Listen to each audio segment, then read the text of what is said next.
Well, I have received disabled. Oh. So. Yeah, we tried that, and me and Philip were able to see each other, but no one could see Mark, and Mark couldn't see anybody else.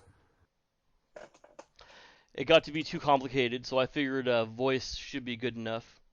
Yeah. And my setup on my computer, like, I'll be able to see myself because I have my webcam on myself. Yeah. So when I post the video, I'll post the links. You guys can check it out, the video of the session, and I'll be the only person you'll be able to see. Okay. So Prawns said that is going to be about 10 minutes late. Oh, here comes Philip. Yeah, there he is. The gang's all here. Woot. How's it going, Isabella? 1, 2, 3, 4, 5, 6, Hello, 7, 8. Hello. Hello. I got you for a second, Philip, and then you cut out.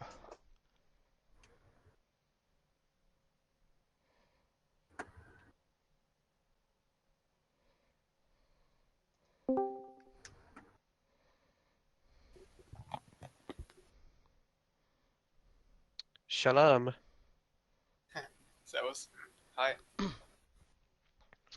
Okay, it seems like everybody is here, so are we ready to begin? Yeah. Yes. Hello. Everybody can hear each other? Yeah, I can hear everyone. Heard? Okay. Yeah. I think I can hear everyone.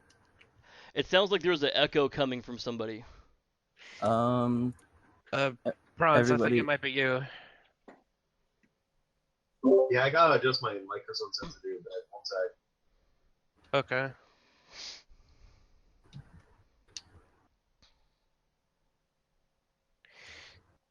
Well, this is a bit of a relief. I thought nobody was going to be coming. Oh my, that is a large party. Hey man, there's safety in numbers. Yeah. We have seven in the party. Yeah. Oh Yep. yeah. Okay, so if everybody's ready, I'll begin. All right. I think I'm ready. Bronze was still adjusting his microphone, right?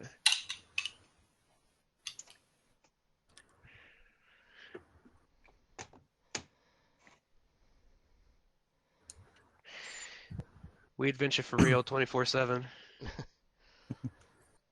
It also seems like, is there anyone in our party who is not of a good alignment besides Corvus? Yeah, I think everybody else is either chaotic or lawful good. And I'm just the token chaotic neutral. Very well. Well, I'm. Yeah, keep it only neutral. If you lean evil, I might try and slay you.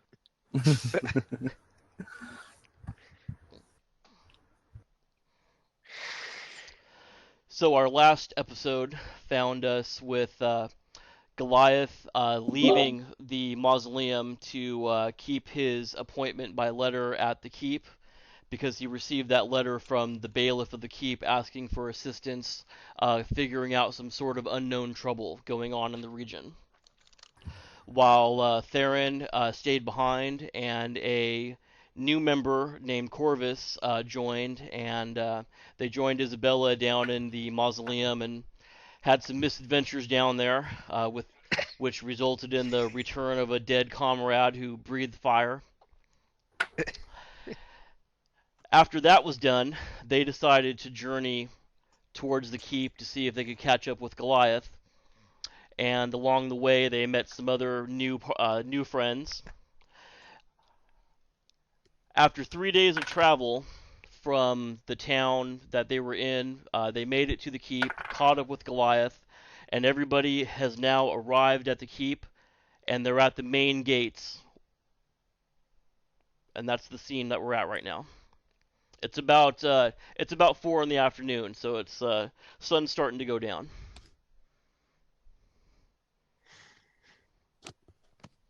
Alrighty.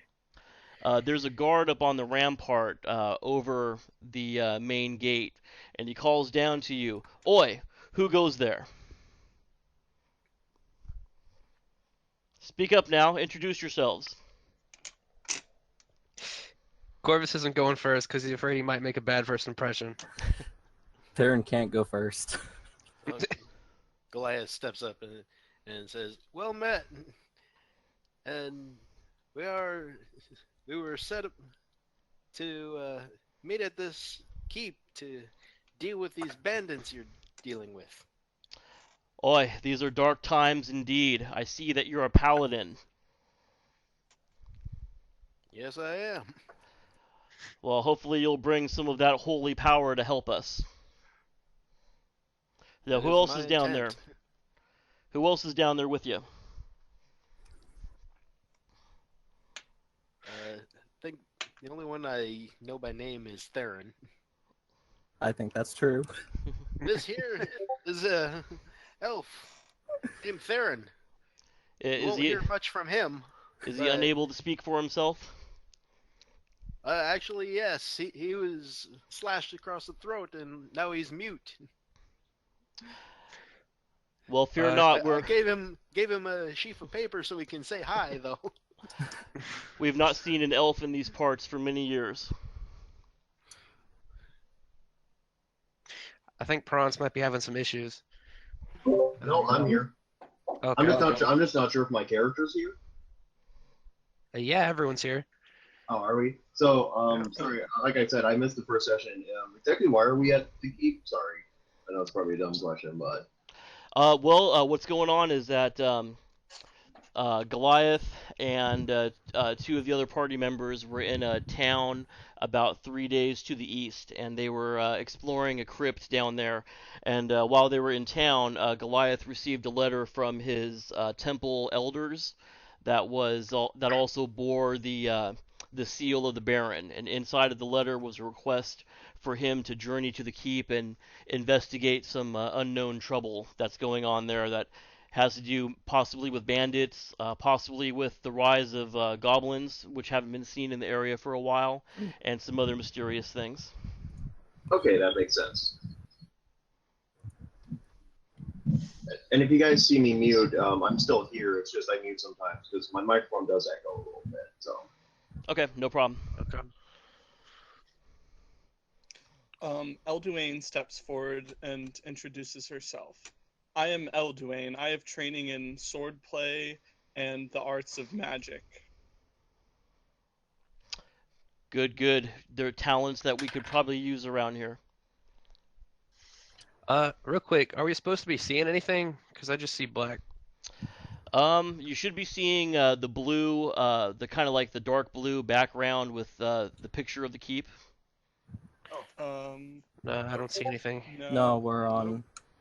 Yeah, we have a black screen. Okay. Hang on just 1 second here. Music. How about now? No, still nothing. Still on a map. it's all black. Okay.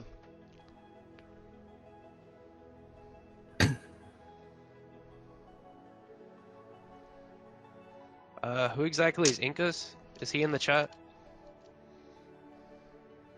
He's in the Discord, but not the actual Discord call. How about now? Here we Oh. go. No, That's it's better. fine. Okay, awesome. I accidentally had the dynamic lighting turned on.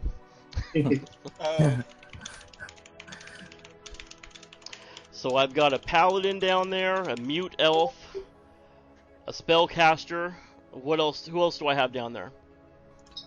That's when if no one else is going, my character Noah will step forward, and Noah is a tall woman with long braided blonde hair and fair skin, and she looks up and says, "I am Noah, a cleric from the far north." Welcome, cleric. We have plenty of priests here. We have an all faiths chapel, so you'll find everything you're looking for there. She just says, "This suits me well, thank you." She's a woman of few words, so. And she kind of steps back. Corvus will step forward now and say, my name is Corvus Clemens.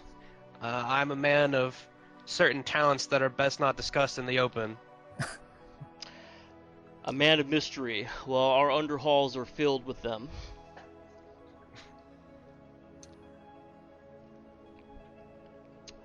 Well, what can I do for you? I'm assuming that the group is begging entrance to the keep.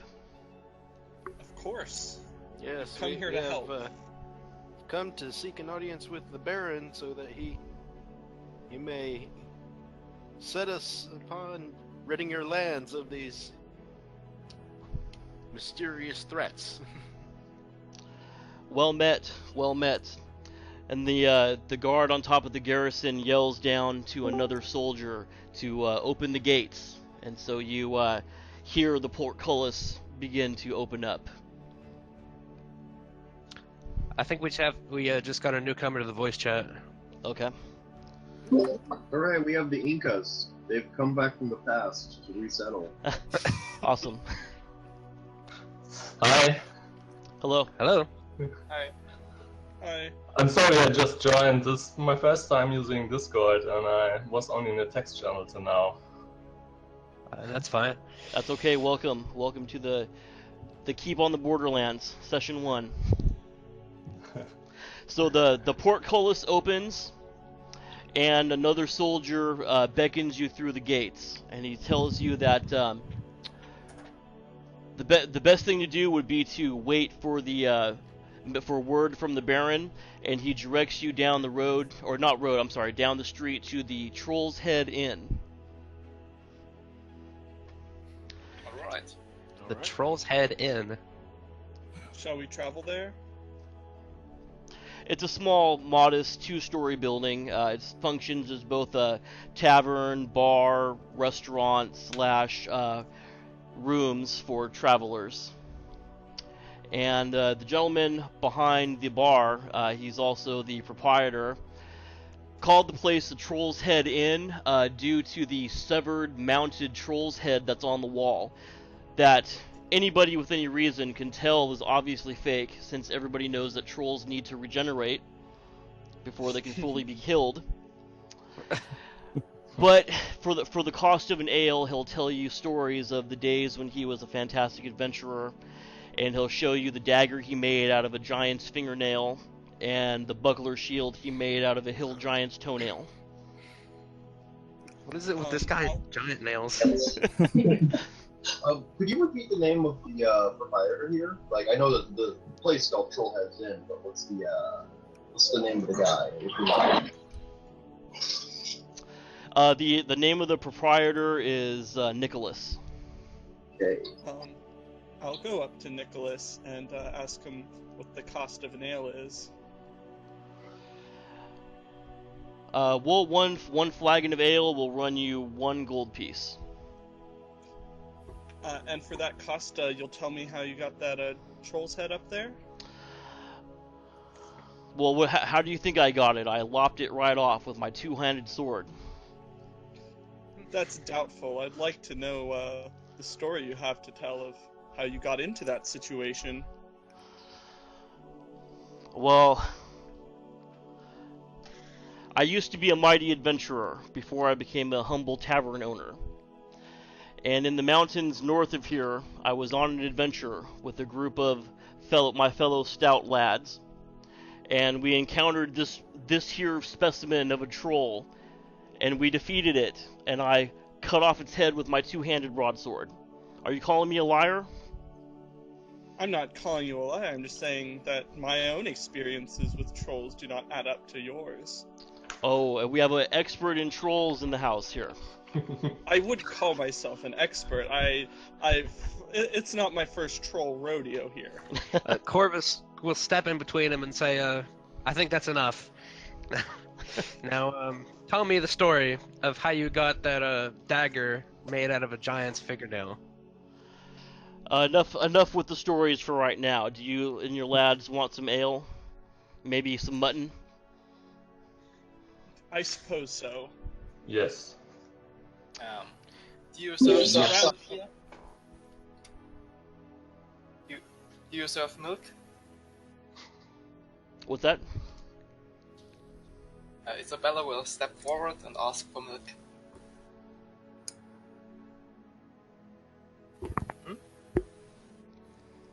Sorry, I think the last word got cut off. Oh, sorry. She will. She will ask for milk. For milk? Yes. Yes, we have milk, freshly squeezed this morning. A single gold piece. I milk the That's cows quite myself expensive. every morning. I see. I'm not Well. sure I would trust that milk, I whisper to Philip. Well, I have a lovely table for 7 in the corner of the eating area. If you want to go ahead and have a seat, we'll bring your milk and your ale and your mutton right out to you. And he kind of looks at you suspiciously, and he grumbles to himself as he turns and walks away. Everybody knows it, and the keep knows that he's full of BS, and that his troll's head is fake. I bet it's one of those things like, everybody knows it's fake, but everyone just humors him because he's the proprietor and you don't want to piss him off. Exactly, and this is the only ale house within miles. Oh yeah. He'll pee in your ale. Oh god. Yeah. As all of you are joking about it, like I'm like, wow, that's a great troll's head. Which character is yours, Mark? Goliath is very literal and not very up on the take. Well, the supposed troll's head, it looks like somebody killed 2 black bears and cut their heads off and did some kind of weird taxidermy to put it together and added some pointy ears to it, and it's like I said, it's clearly fake. And as you can probably assume that his toenail giant shield and his fingernail giant hill giant dagger is probably fake as well.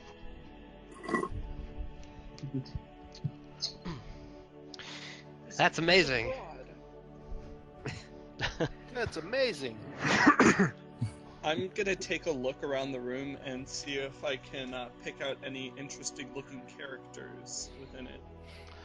Well, as of right now, the tavern is pretty empty except for the proprietor, the party, and the barmaid who just stepped out from the kitchen area, and she's approaching the table, and on her tray she has a single glass of milk and 6 flagons of ale. Good, this is very good. I take my ale and I thank her. Oh, you're welcome, sweetheart, she says. She's No, a young no, it she's a young woman, looks to be possibly in her mid to late 20s, and she has black hair, and she's pretty except for the scar that goes right across the left side of her face. She looks like she's seen some hard times. Ooh. Must have been that toenail dagger. Noah doesn't say that a lot, but she thinks that, right? You gotta watch out for that toenail dagger.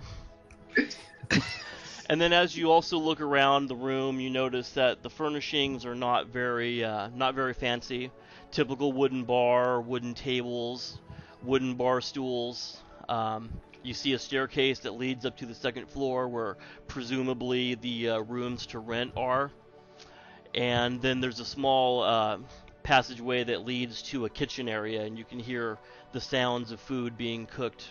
And the smell hits you. Actually, it smells pretty decent for being mutton.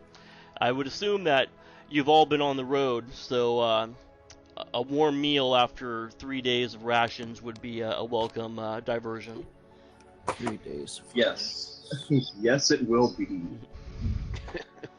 Well, Corvus will take his mask off, revealing a gaunt-looking man with jet black hair and blue eyes, and say, "Look, I think our first priority after we finish our lovely ale here is and getting fill- to sleep." I was gonna say finding a shopkeeper, but sure, you can sleep if you'd like. Yeah, I'd go to the shop. Like, I don't And know also- about my other fellows that were in that town before, but I came out kind of ahead. and also finding a priest of Pelor, because ever since I was resurrected from my unfortunate death, I feel weaker, and I want to get that back. Since I was resurrected. Wait, did you Screw you. come back as Frayne or as I came back as Corvus. Corvus? Okay, never mind. I was also Corvus before I died. Frayne So- was the zombie that killed him. Or killed Isabella. Because I think a regular zombie killed Corvus. Yeah, he just walked up to me and like critted me out of nowhere. So That seems to happen a lot. I'm still trying to understand what happened while I was on the road without you. all in good time, dear Paladin.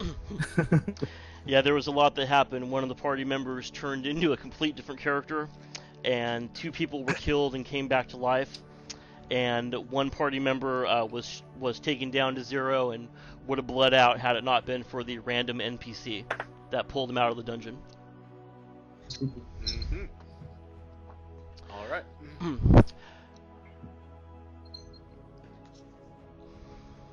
So after that speech, Corvus will just sip his ale and not really pay attention to the rest of the party anymore. The barmaid comes back to the table, and she's starting to serve up bowls of mutton stew.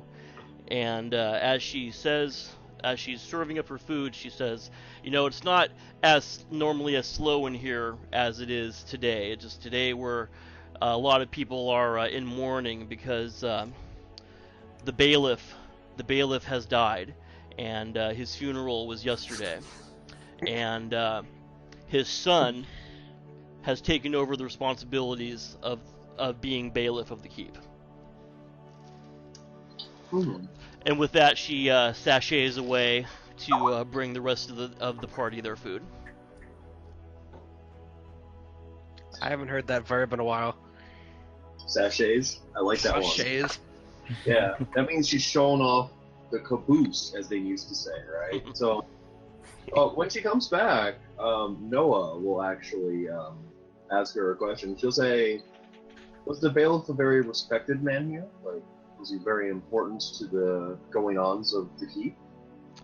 The bailiff was the third in his line of family. It's their sworn duty to watch after the keep and to watch after the area. And he was a very, very well respected man. The captain of the guard, Captain Krug, and as well as brother Gilmore, who was the head of the chapel, they all grew up together.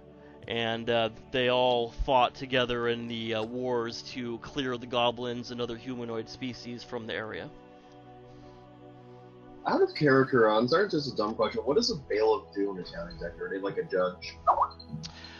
In this particular setting, he's basically would be like Head cop. yeah, pretty much. Like if the keep was Deputy, a like a constable. military base, then he would be like the high-ranking officer. Okay. Yeah. Okay.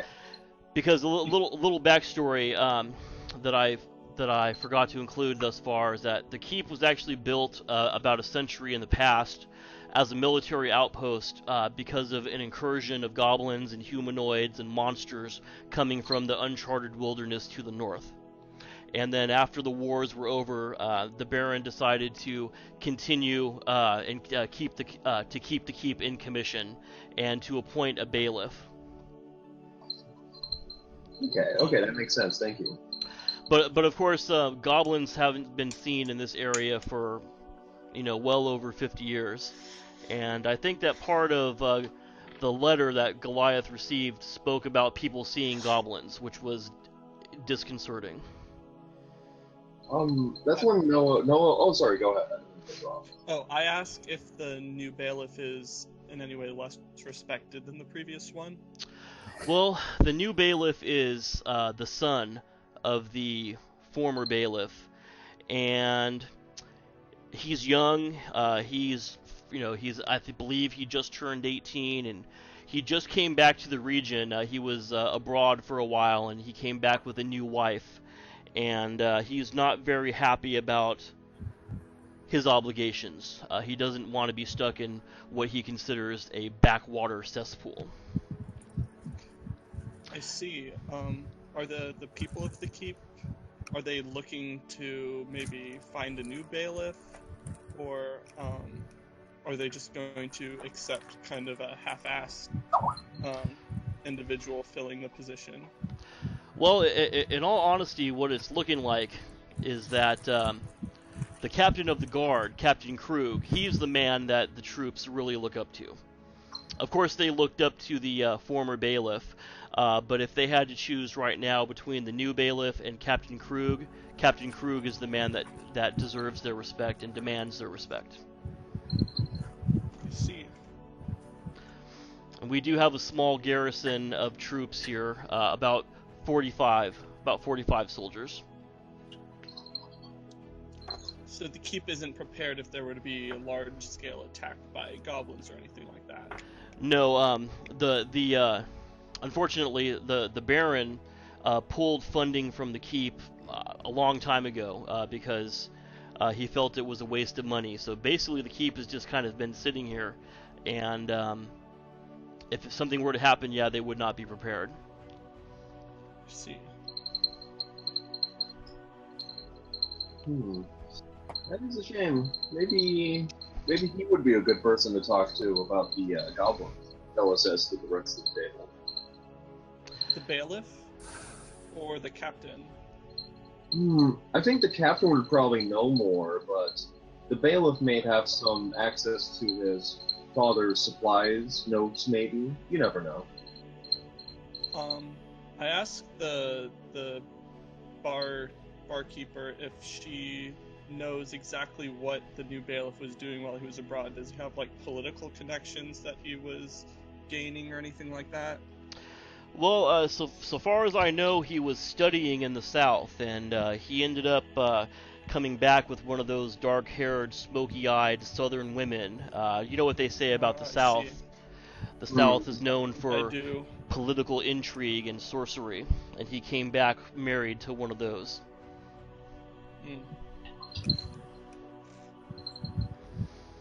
So I put a handout in, which is a map of the keep. Can everybody see it? Yes. Yep. Okay, so is it popping up on the screen, or is it... Yeah. Okay. Yeah, it's in my journal.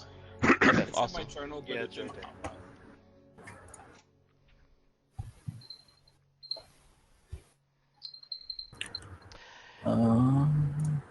And as the party is finishing up their meal, a soldier comes into the keep and he asks for Goliath. And he says, "Paladin Goliath in here." Yes, right over here. I have a note for you from the bailiff. He says that he can entertain you in 1 hour's time. Very good. And then Well, with that, he turns on his heel and walks out. Well, Noah looks at the group and says, "Well, that may give those of us that wish to shop some time to stop at the shop." Yeah. Yes, Corvus will nod. That'd be just fine. So the party has decided to step outside of the tavern, and right across from the tavern, you see basically what goes for a marketplace here. You see the armorers and blacksmith's shack. You see a house where the jeweler has set up shop. You see a general store. You see a store that would sell herbs and potions and things of that nature. Oh, I know where I'm going. So, and if there's anything else specific that anybody wants to ask about, just let me know and I'll look it up. Well, I know I've been traveling for a couple days. Have I had another chance to inspect this mace I found?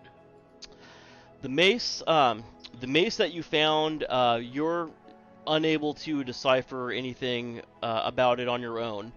You're probably going to have to take that to somebody that specializes in relics or arcana or history to be able to get that identified.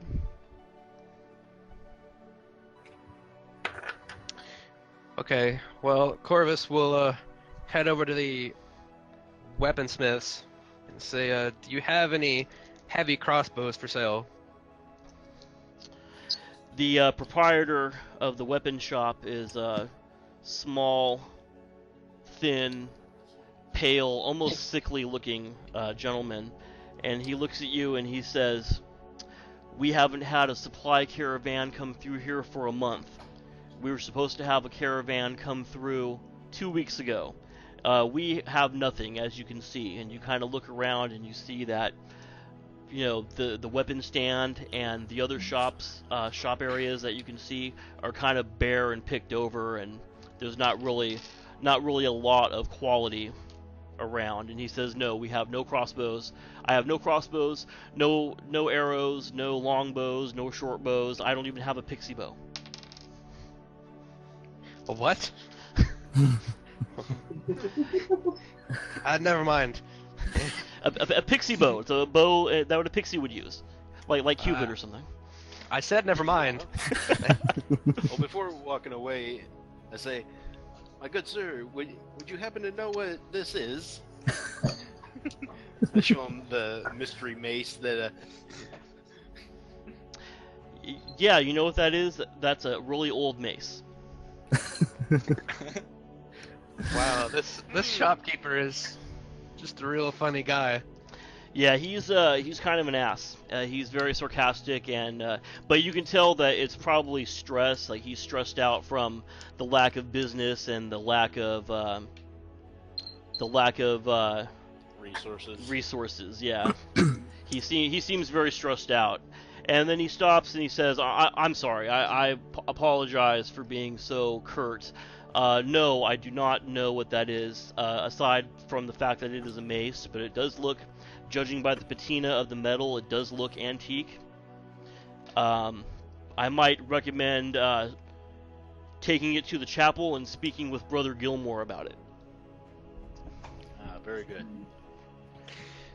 I head towards the chapel.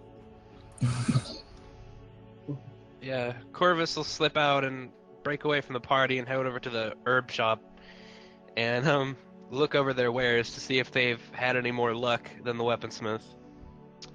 The herbalist, he has a type of moss that they refer to as Saint Cuthbert's beard, which is revered for its healing properties. He has some belladonna, a few sprigs of that. He has some other various herbs that would be used in healing or for medicinal purposes. Does he have any alchemy supplies, like tools? He does not. He tells you the same story about the caravan that was supposed to arrive 2 weeks ago and how they have not had any deliveries of supplies in months. Damn. Alright, I'm done. Does anybody else want to peruse the shop before heading over to the chapel? I think No. Noah would like to go straight to the chapel because she has some praying to do. Okay. So is the whole party going to head to the chapel, or just Noah and Goliath? I will go too. Okay. Yeah, Me Corvus too. will go. Theron's curious enough to follow along. All right. I'll go as well. Okay. So, when Goliath was speaking to the weapons dealer earlier, he indicated that the chapel was to the northeast. So you begin to walk in that direction, and what you see is a modest single-story building with double wooden doors on the outside. And you see a young cleric sitting on a bench outside. He's reading a book of some sort. And one of the two double wooden doors is open, and you can see other clerics and priests inside. You can't tell exactly what they're doing, but the place has some activity. Good sir, is the what was his name? Brother Gilmore. He's the leader of the chapel. Is Brother Gilmore available? Brother Gilmore, normally you would find him here, but he's actually taking his meal this afternoon at the residence of the bailiff. I believe that the bailiff summoned Brother Gilmore and Captain Krug for a meeting. Yes. Maybe you can assist me with identifying this mace. I found it in a tomb a few town over, and there's some connection to it with the church. You hand him the mace, and he picks it up. He sets his book down. He holds the mace with two hands, and he feels its heft, and he looks at it, and he's like, yes, I see. And he's looking, almost talking to himself, and he says, after a while, turning it over in his hands, he hands it back to you, and he points to an etching that's along the handle, and he says, the only information that I have for you is to tell you that this symbol here is draconic. That's the only thing I can tell you with any certainty. But Brother Gilmore is a scholar, and he definitely would be able to tell you more. I see. Elduane speaks Draconic. If I could take a look at that symbol, I might recognize it. Show it to... I don't know. Who is that? Elduane. Elduane? Elduane. Elduane. Okay. Do I recognize it? I would just probably speak like modern, normal, like spoken Draconic. You recognize it as being the ancient symbol of Bahamut, but it's different than the symbol that is used currently to mark that particular deity. I would relay this information to Goliath, right? Goliath is correct. I see. Okay, I relay that information. It's not clear if it's an ancient symbol of Bahamut, but it's not the same one that is currently used. So I'm not really sure exactly what it means.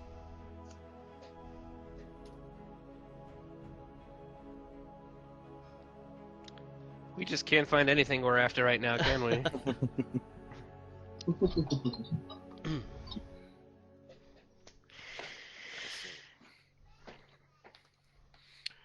Well, maybe we should head back to the inn and store our gear and prepare for our meeting with the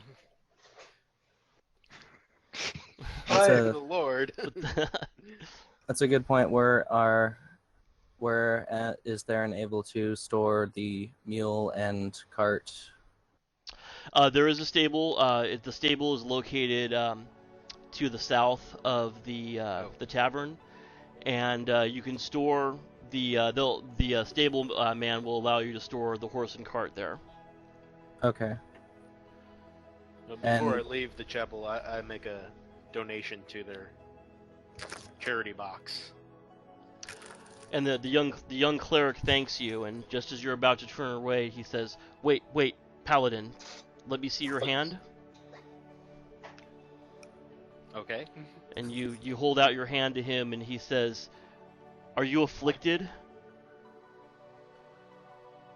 Have you come in contact with were? We have encountered a were rat.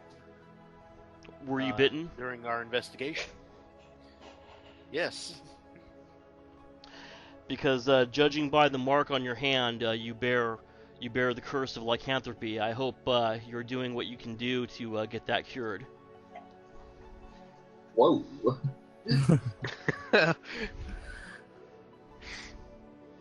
Perhaps we should stock up on silver weapons. And then I wanted did to we have... confer with the chief cleric and see what the cure would entail. The cleric tells you there's no need to confer with Brother Gilmore. He can tell you everything you need to know about the cure for the lycanthropy. Corvus will get the guy's attention and say, recently I met an untimely fate and was resurrected by your church. But ever since that's happened, I feel like I've lost a part of myself. Is there any way I can get that back? I assume, since there's no one, you need killed. Is there any other service I can do for the church?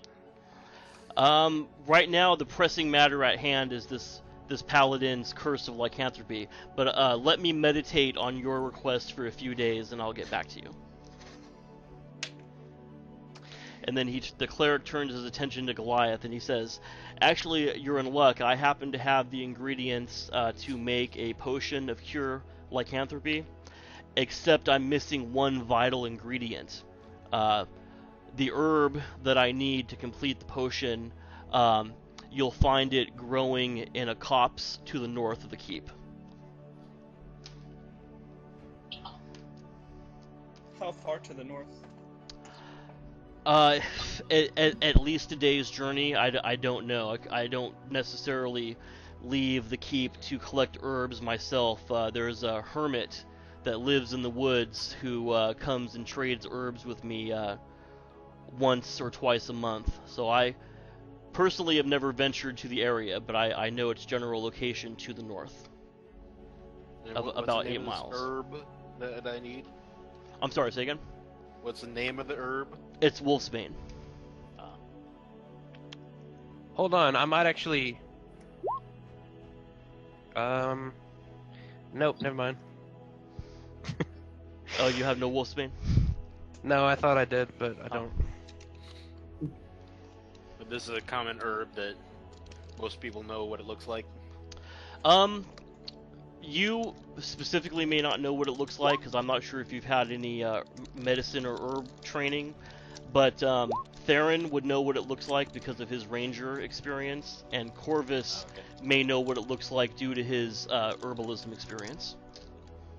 Actually, Noah may know what it looks like as well, because I believe that clerics are also trained in herbs and medicinal use. I think so, but I'm not 100% certain. Oh, out of character, what deity does Noah represent? She represents the Raven Queen. She's all about the balance of life and death. Awesome. Okay.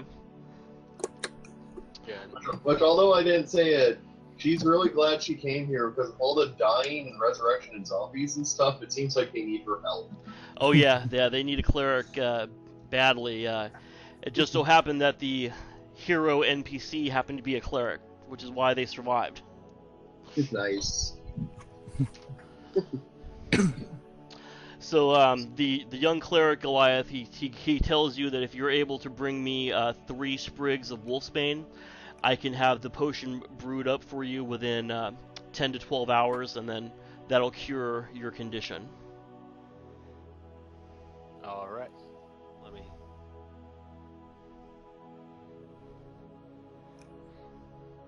All right. I thank him, and then we head back to the inn, I guess. Is it time for our meeting yet? Yes, it's just about time. You guys have probably elapsed about maybe 45 to 50 minutes in the marketplace and at the church. All right. I asked the group if they're ready to head to the meeting. Yes. Theren nods. Good time. Of course. So everybody's ready to head towards the bailiff's residence? Yes. Okay. Yes. So from the tavern, the inner gateway that separates, basically the keep is separated in half. Where the tavern and the marketplace is, that's where that's where the people are, pretty much. And on the other side of the inner gate is where the ruling class, I guess you would say, of the keep are. That's where the soldiers are barracked. That's where Captain Krug has his quarters.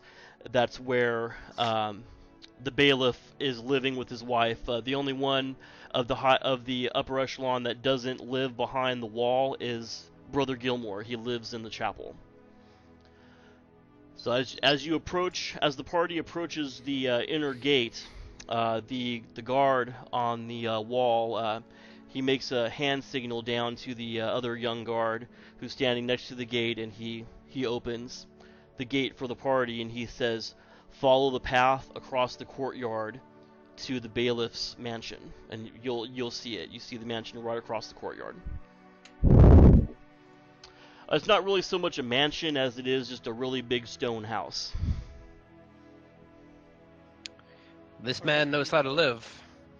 Well, if he has a stone house, that's good. It means he could potentially survive an onslaught of goblins. Foreshadowing.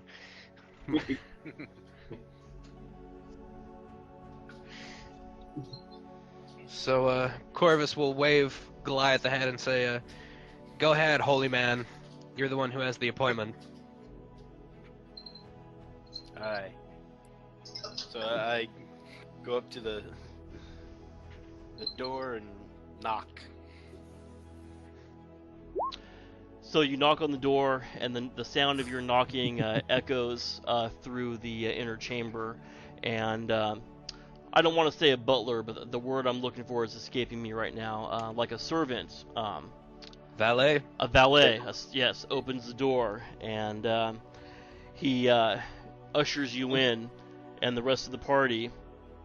He ushers you into like an anteroom, and then once everybody has entered into the front door and into the anteroom, then he motions you into like an audience chamber, and there in the audience chamber you see a very young man who looks like he couldn't be more than 18 years old, sitting in a chair that looks way too big for him, wearing a suit of armor that looks way too big for him, and trying to bear himself with an authority that seems way too big for him.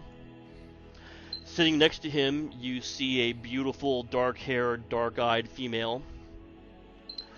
Standing slightly to the right, you see a tall, thin gentleman wearing brown robes, which you would assume would be Brother Gilmore. And then to the right of Brother Gilmore, you see the biggest man you've ever seen. This man is almost 7 feet tall. He is huge. He has a shock of red hair.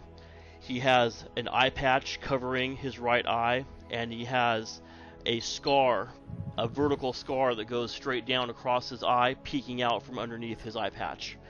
And though he's dressed in common clothes, his shirt is open. You can see a crisscross of battle scars on his chest, and he wears a long sword at his hip.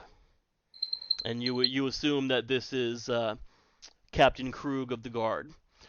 And I'm going to throw out some more handouts of the characters now so you can get a better visual. So this first handout is the Bailiff Roberts. Then we have Brother Gilmore. Then we have Bailiff Roberts' wife. Her name is Tristessa. And last but not least, we have Captain Krug. Nice. Captain Krug is so gangsta. Scalded. Sure, he's not a dwarf. He looks a little dwarvish, but no, yeah, he's got a dwarvish look to him, but he looks more human to me. More Barbarian. Maybe he's just like a freakishly tall dwarf. He could be. Anyway, A mystery for another time. as we're ushered in, I walk up to the base of the podium and take a knee and bow. And the bailiff looks at you and he nods his head and he says, "You can rise. We're not going to stand on ceremony here." And he says, "What can I do for you today, Paladin?" We received a summons that you were beset by raiders of some kind, and from what we see in town, like, you haven't received shipments of goods in a fortnight or more. Yes, you're referring to a letter that my late father sent to the Baron. unfortunately, in the last month or so of my father's life, he did not seem to be in his right mind, and he often imagined that he saw goblins or that he saw monsters in the woods. I think that, I think he was suffering, stress from the goblin wars that he was involved in. The last few years, or the last few months of his life, he would wander in the woods, and he would be speaking gibberish and nonsense. And I'm really sorry to have that he has troubled you with this, but obviously there isn't anything here that we need your help with. You're certain that the goblins you saw were just figments of his imagination? Seems like a very disturbing event if there really are goblins back in the area.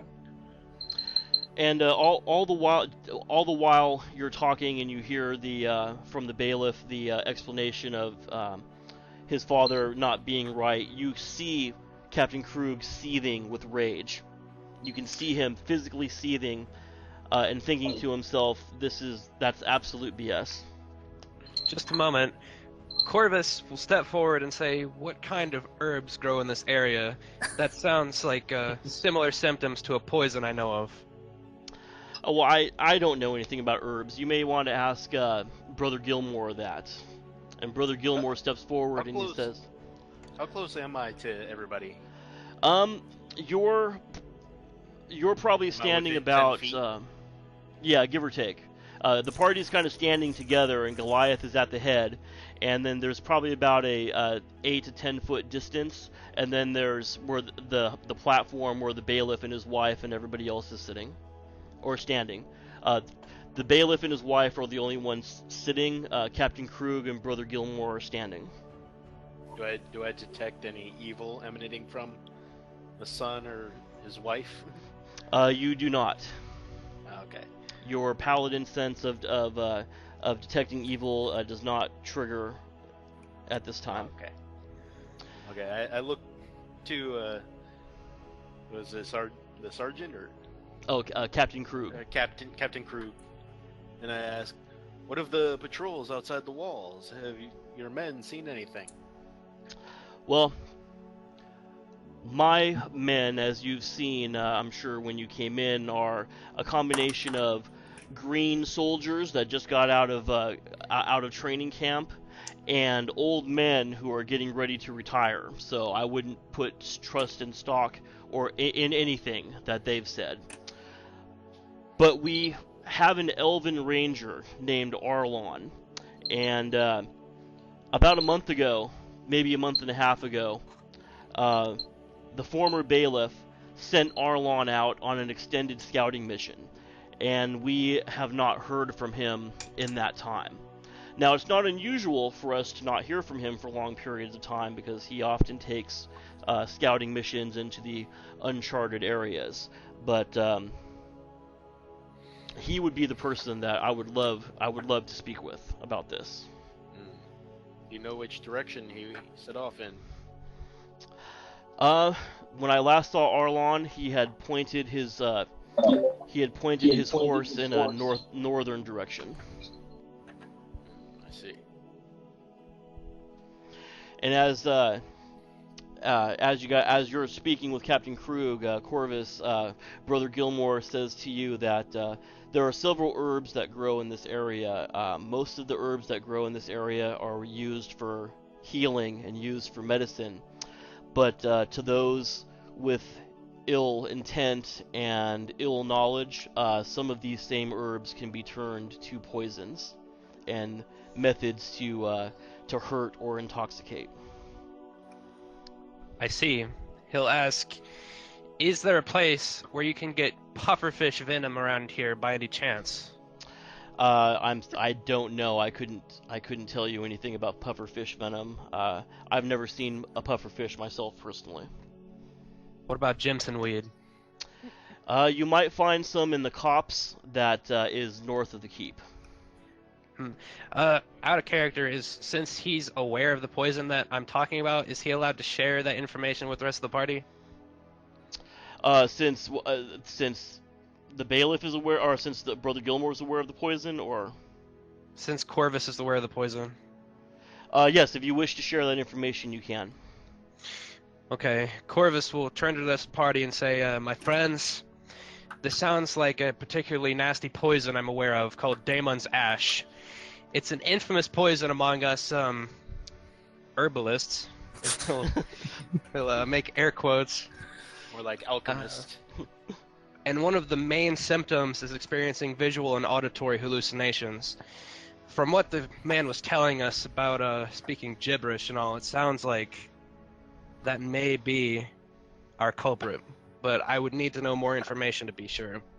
And at that moment, just as you finish your statement, there's a group of young guards come running in into the audience chamber, and they're like, Captain Krug, it's Arlon, quick, come quick.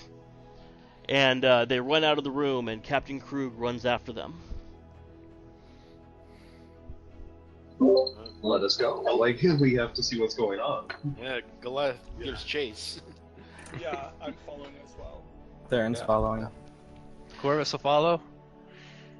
So the party runs across the courtyard, out of the inner gate, following right behind Captain Krug as he follows the group of 3 or 4 young gate guards, including the gentleman who interrogated you earlier before he let you in. And as you all arrive to the gate, the portcullis is hastily thrown up, and you see a figure that is obviously an elf laying on the ground in front of the portcullis. His clothes are tattered. His body bears marks of the lash. His wrists bear marks of bondage. And he's breathing, he's still alive, and he's speaking gibberish. Kinky.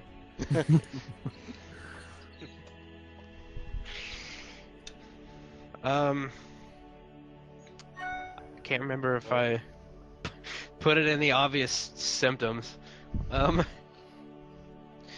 he Is there a speak way- Elfish? He is, his words, anybody that knows how to speak Elvish would be able to identify that he is speaking a dialect of Wood Elf, but his statement is, his words are incoherent. He just keeps repeating the same words over and over again. In Elvish. So in Elvish, he's saying this. If you want to reveal that information to the party, then I'll tell everybody what he's saying. Yeah. Okay. Yeah, tell everybody. So as he's laying on the ground, speaking what at first appears to be gibberish, those that are able to speak and understand Elvish will realize that he's saying the words. He keeps repeating the phrase, Army of the Dead, left hand, left eye, Vecna, Army of the Dead. And he just keeps repeating that over and over.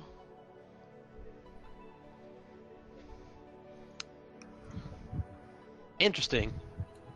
Left arm and what else? Left eye, left hand, Okay. Vecna, Army of the Dead.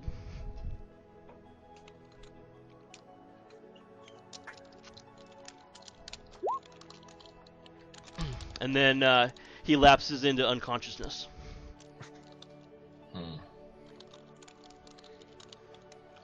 And Corvus, you immediately recognize the symptoms of Demon's Ash poison. Okay, Corvus will turn to the rest of the party and nod and say, it's as I expected. This man is afflicted with a very deadly poison. You need to get him medical care immediately, or he's gonna die. He'll say to the guards. So the guards busy themselves with a stretcher, and they load Arlon onto the stretcher, and they begin to take him towards the chapel.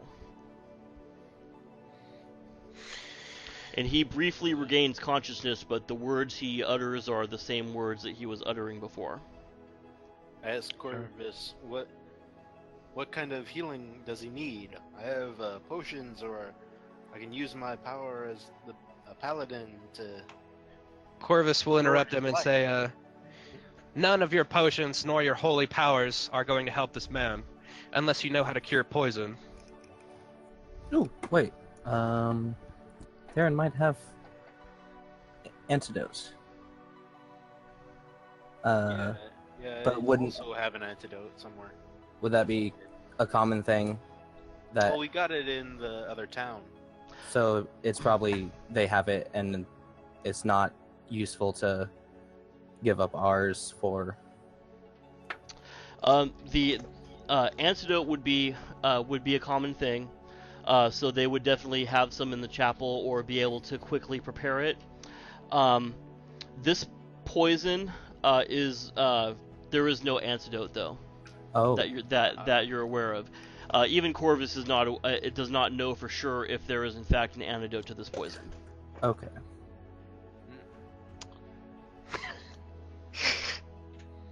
All right. But does the party wish to follow Arlon into the chapel? Yeah, for sure. Especially Yes, Noah, yes. because she wants to know about this army of the dead thing. That sounds very concerning to her.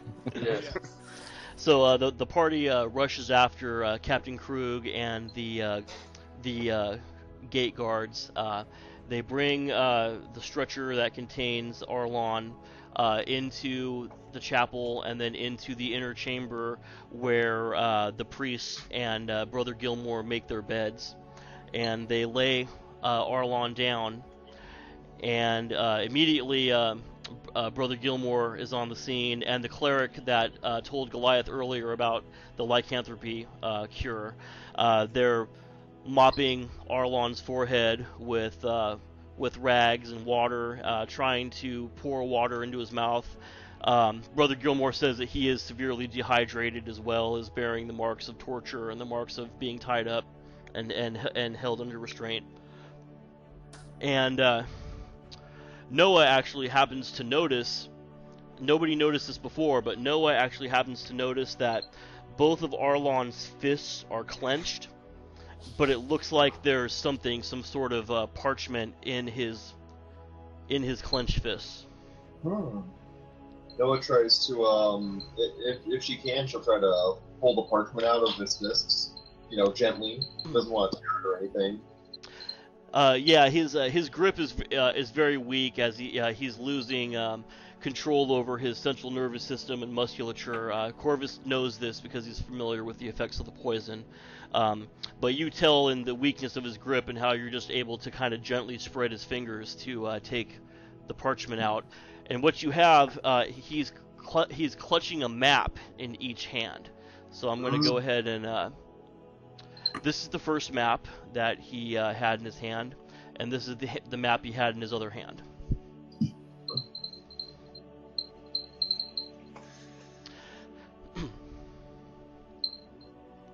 And Arlon he's in bad shape. His breathing is getting heavier and heavier, and more labored, and he looks like the end is coming for him. He looks like he's probably not going to live through the night.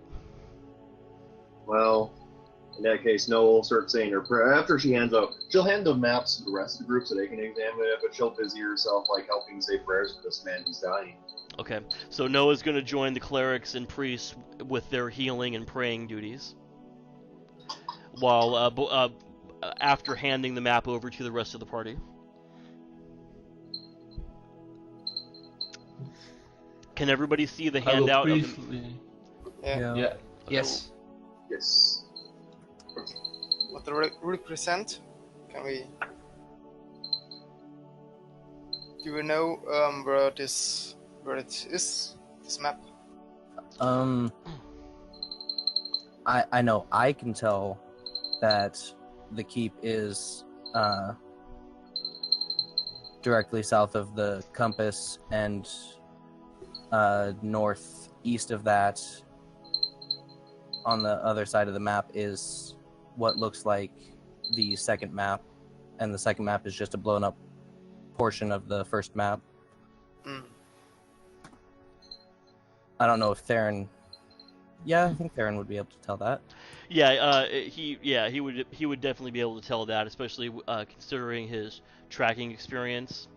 And the first map, it also bears the artistic yet accurate, steady portrayal that the Elf Rangers are known for. This first map is almost more of like a piece of art rather than just a quickly drawn map, as opposed to map number 2 being something that he drew out really quickly. Mm-hmm.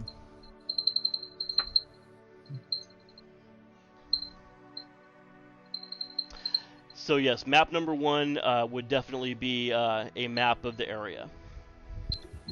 Looks like there's a trail that heads to the east and then up to the north.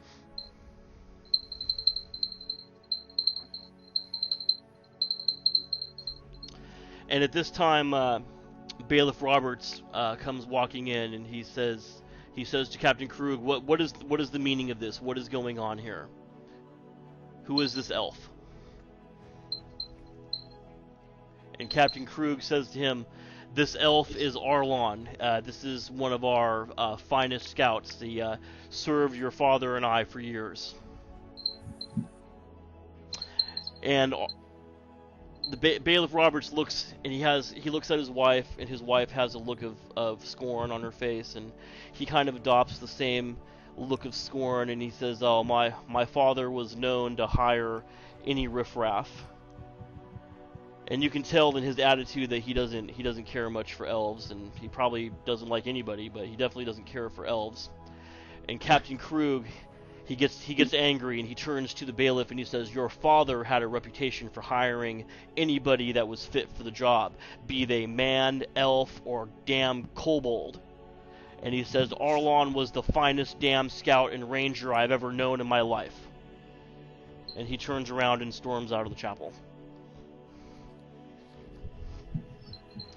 The bailiff or the captain? I'm sorry, say again? The bailiff or the captain storms out? The captain storms out. Very Okay, distraught, because... I'm sorry, go ahead. I'll go up to the bailiff and I'll tell him, what's the elf's name again? Arlon. I tell him, when Arlon returned, he seemed to be in a dire state of he looked to have been bound by something, possibly captured, and he was in a similar state of a hallucinatory state similar to the one you described about your father. There seems to be some cause of this, and I think it's necessary that we investigate what that cause is, lest more people in the keep should be afflicted. And he listens to what you say, and he takes it in, and he's thinking it over in his mind. But then his wife comes up to him and pulls him aside, and she starts whispering to him, and you can't exactly hear what they're saying, but whatever she said to him changed his opinion, and he hardened himself again, and he says, "You know, you're under no obligations to me. The letter that you received came from my father, who is dead, and any obligation that you had died with him." And he says, "You can leave my keep, or you can stay. It really doesn't make any difference to me. Just don't get in my way." And with that, he turns around and he walks off. And his wife turns and follows him. Looks like he doesn't want our help, but it seems like this keep may need our help. Yes. And who's still in the room? Brother Gilmore is still in the room, but he's with the other clerics and priests and Noah as they pray and do their healing rituals. And then the party is still in the room, of course. Yeah. And Brother Gilmore, he's busy with what he's doing, so now might not be the best time to speak with him. Of course. What time is it? It's getting to be dusk now. It's not quite dark, but the sun is setting, and the sky is starting to lighten or darken. I mean, excuse me. I turn to the rest of our party and say, "Whatever is going on in these lands, deserves further investigation. I suggest we sit up at the inn and start planning a patrol for tomorrow. I agree. Does anyone know about Vecna?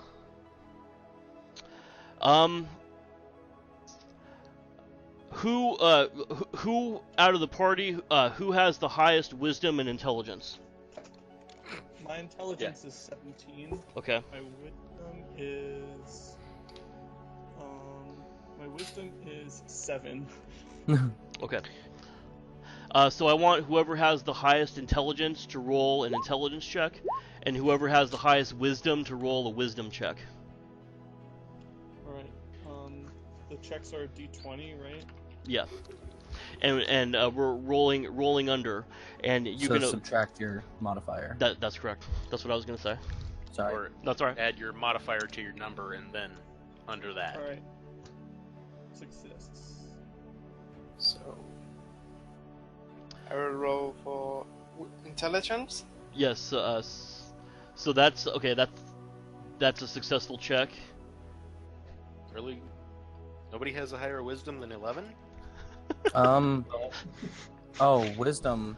I have 13. Yeah. Whoever's got good wisdom. Does roll. no one have? I thought that was a pretty. I thought someone else would have a higher wisdom. Isabel has wisdom 14. Yes. Yeah. I thought the cleric would have high wisdom. Isn't that like their prime requisite? Boy, it sure is. But you know what? My dice rolls were really bad. I think Isabel has the highest wisdom Oh. and Woo! yeah. Good. Okay. So if I'm seeing that right, it's 2 successful checks. Yeah. Yeah. Okay. No, one miss, one. Oh, you only roll 1. You only roll the wisdom. Elduane has the highest intelligence, I believe, unless anyone has higher than 17. I don't think so. No. No. So I succeeded. Elduane is doing intelligence, and Isabel is doing wisdom. Okay. So both And you succeed. both succeed either way. Okay. So both succeed. You actually, the both of you, both Isabella and Elduane, both know a little bit about Vecna. Vecna. All you know for sure, and I'm sure that you'll be able to find more information later. But all you know for sure is that about maybe 800 to 1,000 years ago, Vecna was a very powerful and very evil mage. And that's all you know for sure. But anybody in the keep that, like for example, Brother Gilmore or one of the clerics or anybody that knows about arcane lore or arcana or history might be able to tell you more about Vecna. Alright, I'm gonna wait around here until Brother Gilmore is free, so I can speak with him about that. Okay. Corvus can attempt to speed that up. He'll go over to the clerics and say, "Look, this man is suffering from a very deadly poison and there's not any antidote. All your praying and your mystical mumbo-jumbo isn't going to help him. He's only going to suffer more. You need to put this man out of his misery." I kind of elbow Corvus and say and whisper to him, Yeah. "Don't be rude." I have a charisma of 15, okay? Anyone who's got a higher charisma than that, they're welcome to try. Hey, remember that time you had a charisma of 16? Hey, remember that time you shut up? I'm sorry. I just had to. So, should I roll a charisma check or what? Well, hang on. Am I getting this right? A charisma check as to convince the priest to commit euthanasia? Yes. Yeah, go for it. Okay. Can I not consent to that? I hate to be a Oh! but like, oh. I failed. Okay, he failed. Okay, so I like the what happens, like, the- Noah doesn't even- Brother Gilmore and the other clerics look at you and they say, man of little faith, this is the house of the gods and this is not a place for you. Corvus will huff and say, "Fine, hold on to your ignorance and cause this man suffering."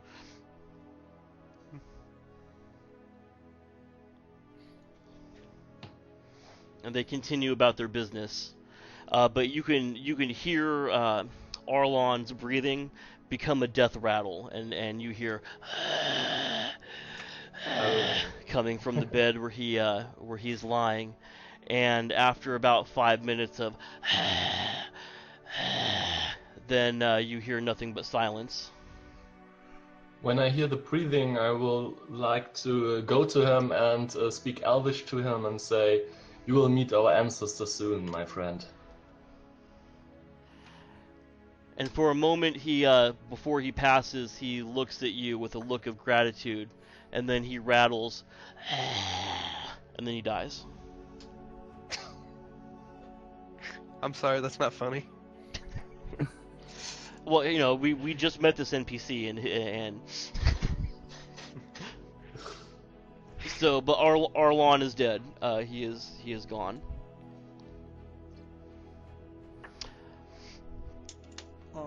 Is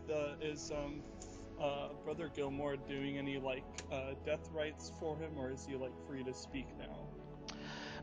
Brother Gilmore actually is free to speak because the young cleric that was speaking with Goliath earlier, who didn't have time to tell his name, he is taking over reading of the final rites, and you see another female cleric wearing an insignia of Hieronymus, beginning to assist him with those rites. So Brother Gilmore is free to speak with.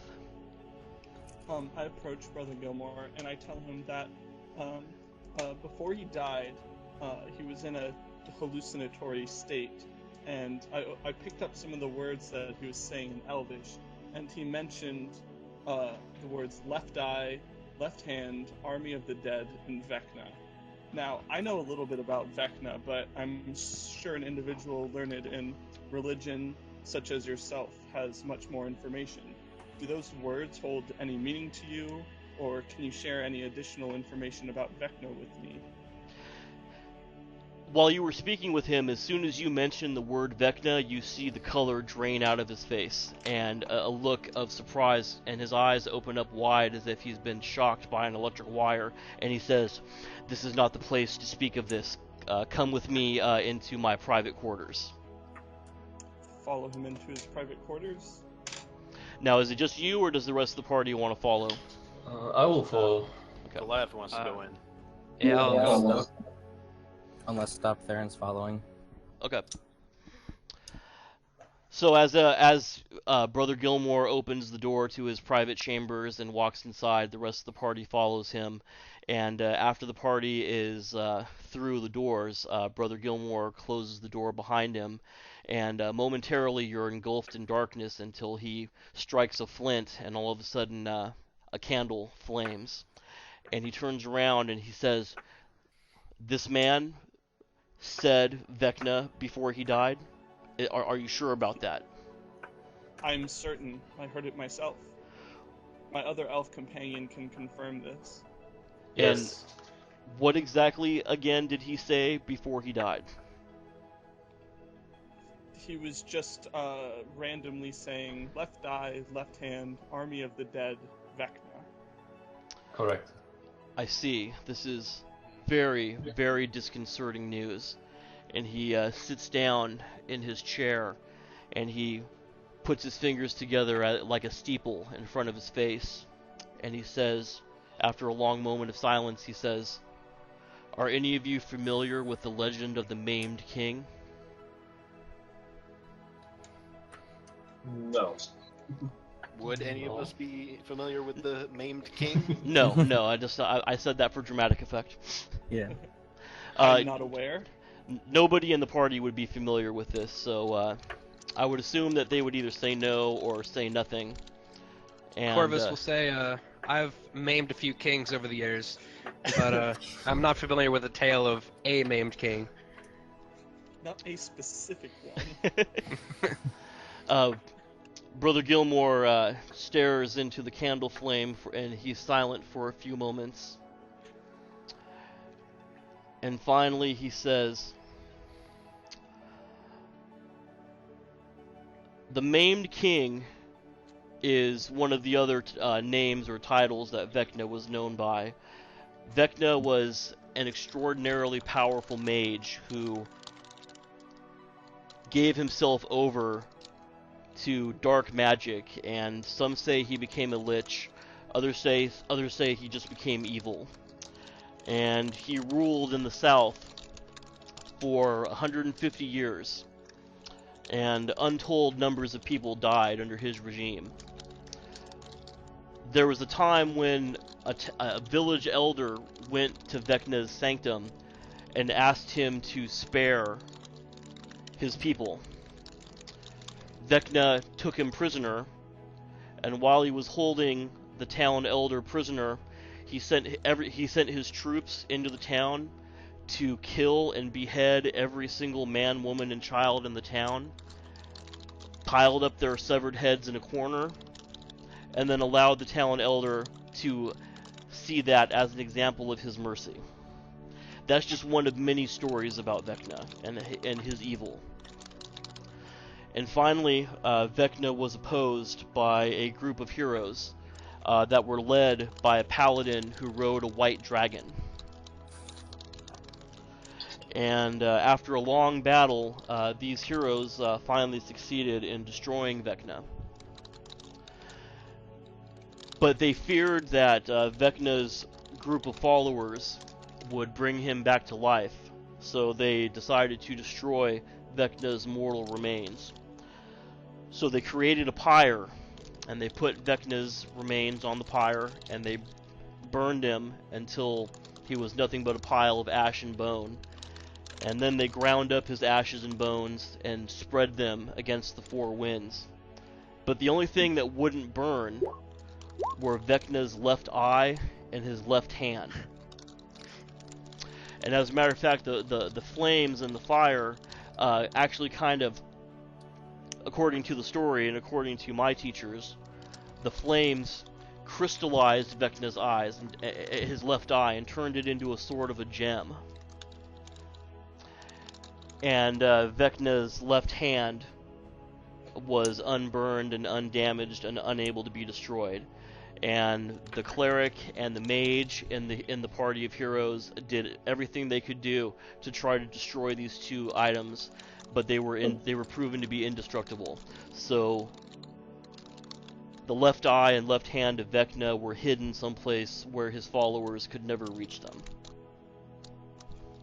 And this is the legend of the Maimed King. This Vecna sounds like an amateur. I could fill volumes with the atrocious tales that I've heard of Vecna and his evil deeds. It would seem as if it's more than a legend, or at least Arlon seemed to think so in this time. It's also said that Vecna had the ability to raise skeletons and corpses of his enemies, and he called it the Army of the Dead. Sounds like a necromancer. And I just shared. This is very disturbing. I just shared a handout of Vecna's Army of the Dead. But these tales are, at least 1,000 years old, and nobody knows for sure. I mean, this is passed into legend. We don't even know the names of the heroes that supposedly opposed Vecna. And Go ahead. Oh, I was going to ask, have there been any attempts to recover the hand and the eye? Do we have any knowledge of where they may be located? As of right now, no. There's been no attempts to recover those relics that you're aware of. And as a matter of fact, this isn't even a story that would be common knowledge. The only people that would really know the story would be like scholars or people that studied in the Arcanium, people that had knowledge of history. This isn't even something that would be public knowledge. Oh, I was asking Brother Gilmore if he was aware. Oh, my bad. No, brother. Character. Brother Gilmore. Brother Gilmore says that he doesn't even believe that the relics exist, and he knows of no attempts to recover these relics that have ever been made. The stories of what these relics can do are ridiculous. I mean, I've heard everything from the Eye of Vecna will let you see the future. I've heard the Hand of Vecna will grant wishes. I've heard the Eye of Vecna will turn you into a mermaid and turn a dwarf's beard blue. I've heard all kinds of strange things, and I don't give credence to any of them.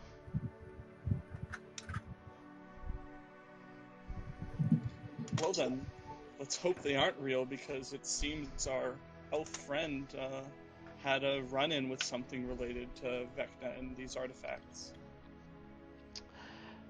I pray to the gods that these stories are not true. Alright.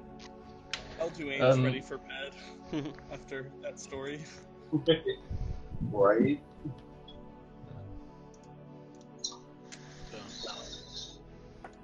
So if everybody else is leaving, I'm gonna hang back and ask the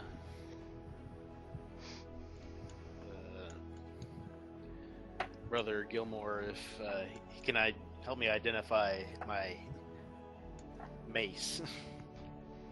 Yes, I have some knowledge of relics and antiquities and ancient weaponry. Go ahead, let me see it. And hand it over. And he holds it up to the candlelight, and he turns it around in his hands, and he says, "Where did you find this?" The last town we were in, they had deep catacombs that were ancient, and this was resting on a pedestal, and I felt this connection to it. I see. After having your other cleric point out a symbol of draconic, and one of our party said it was a symbol for Bahamut. Yes, you're referring to this rune on the edge here. Yes. Yes, that is an ancient symbol for Bahamut. It is not currently used, but it is the original draconic symbol. The symbol that they use today is sort of a variation on that, but this is the original draconic symbol. If my suspicions are correct, what you have here is an extraordinarily powerful relic. Will you leave it with me for a few days so I can study it and make sure that my suspicions are correct before I tell you what it is? Yes, I believe that's all right. Okay. We'll come back in a couple of days and check with me, and I'll let you know what I found. I need to consult these tomes, and he points to his desk, and you see 3 or 4 very thick, voluminous books on his desk, and he says, I need to consult these tomes to be sure.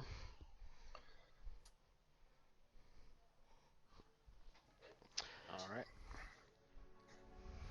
Well, if everyone's going to bed, can Corvus search for some herbs around the perimeter of the keep?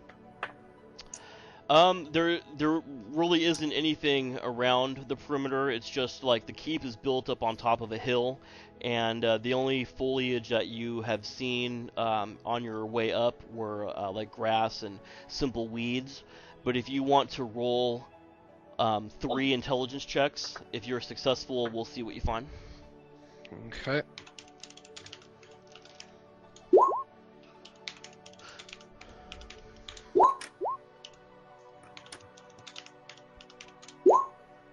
Okay, 2 of those are successful. 2 of those are successful. Okay, so you find more belladonna, and Nice. so you find 2 sprigs of belladonna. Sweet. Too bad I don't have any alchemy equipment.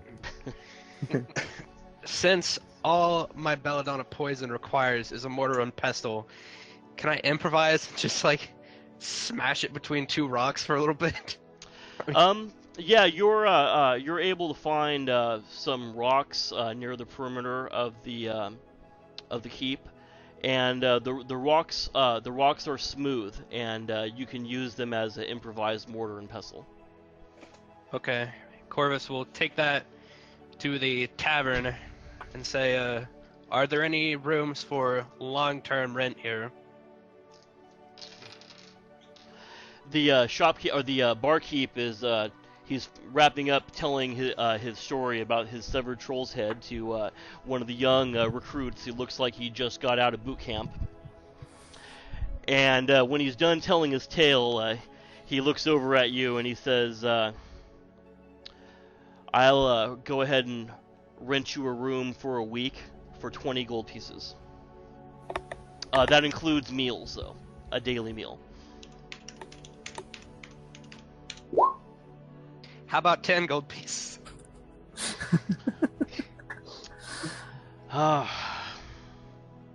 These are dark times that we're living in. Our bailiff is dead. We have no supplies. I'm down to my last few crates of ale. So, who am I to refuse any amount of gold?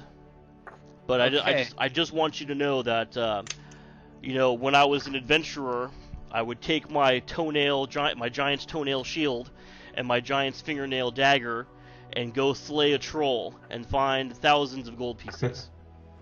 But I'll take your 10 for right now. Corvus will give him a nod and say, fascinating, and slide across 20 gold and say, I'll take a room for 2 weeks. And then head up to his room and start smashing those belladonnas. Does anybody else need a room for the night? The barkeep says. Yeah. Yes, I'll take one. Theren will hand over 20 gold. So that's 20 gold pieces for, each for the rest of you. right. For 2 weeks. I asked the party if anyone wants to share a room. I would share. Corvus, the discount machine. What would you do without me? I mean, Goliath is pretty big, and I don't think he could physically share a bed. So who? Everybody's got their own room except for who's bunking up. I'll bunk up with whoever. Okay. I bunk up. And Noah actually, if she wanted to, could stay in the chapel.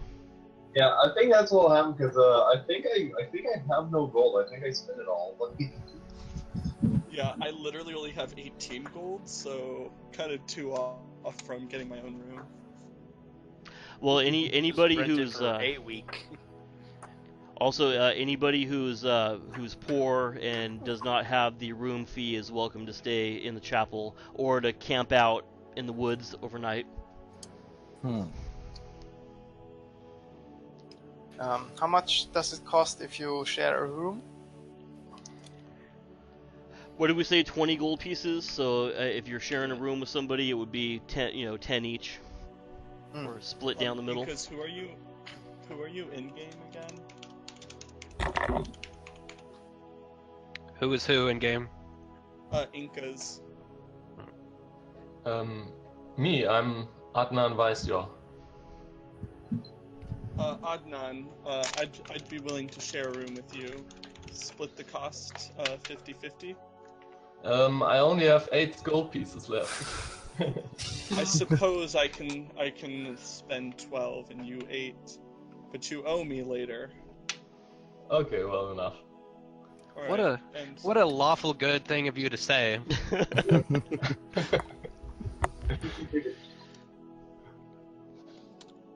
I spend the 12. Yeah. And as the shopkeeper is raking all the gold pieces off the counter and putting them in the lockbox beneath the bar, he says, breakfast is sharp at sunrise, lunch is at midday, dinner is in the afternoon. Your price of room comes with a meal.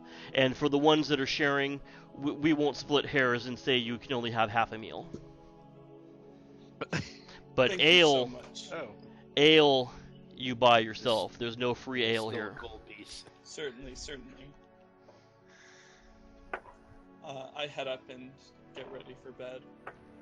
And as you're heading up, you hear the barkeep. You don't know who he's talking to, but he's talking to somebody saying, "I wish that damn caravan would get here. I've got a cask of some fine dwarven thunder whiskey." Thunder whiskey. I'll I want pop some. down. Did you say thunder whiskey? Why, yes, I did. Some dwarven vintage.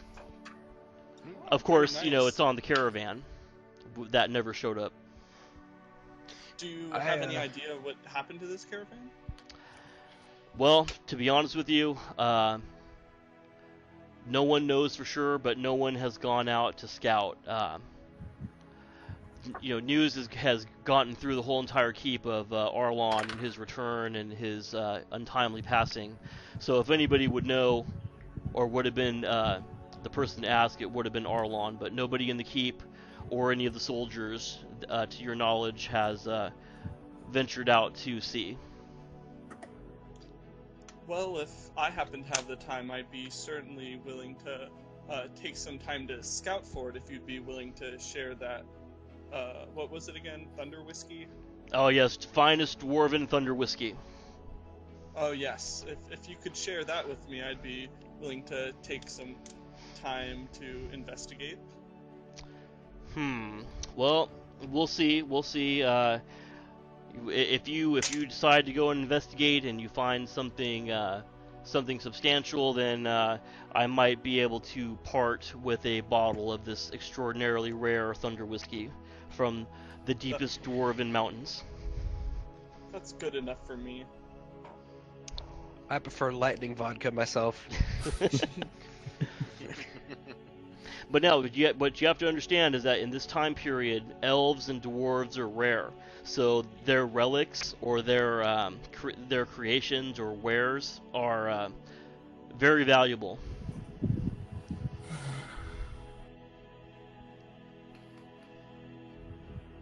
And with that, the barkeep turns his attention back to the young soldier and begins to tell him another tale about how he slew a dragon barefoot. Of course. Kind of an odd detail, but okay. Did he slay the dragon with his feet? Because that would be Ideally, awesome. Stepped on a pine cone. Well, you're all too tired to stay and listen to his story, though. Yeah. Yeah. Goliath definitely. is going up and gonna maintain his armor and do his prayers, and then he's gonna hit the hay. This is a good place to take a break, and Yeah, we'll count it as a long rest. So anybody that's not fully healed will be fully healed when they wake up in the morning. So does everybody want to take a 5-minute break right here? Sure. Yeah, I Sure. gotta let the dogs out real quick. Okay, all right. Everybody be back in 5 minutes then. All right. All right, later. All right.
Hello. I'm back. Yeah, me too. I tried to I'm back. thaw out some pasta, but it's being a bitch. Uh-oh. I might have to go for like another second here in like 10 minutes or so. Alright. But then I just gotta stick it in the microwave, so.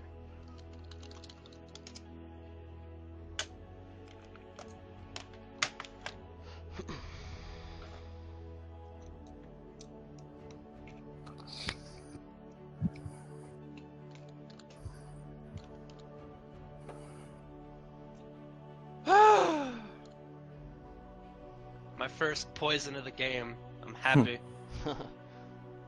What poison are you going to make? Shade of Night. Okay. It's the only one I have the stuff to make. Oh, okay.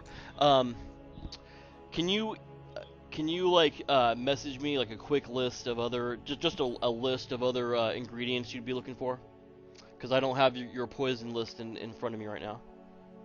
I'll post that over Discord. Hold on. All right.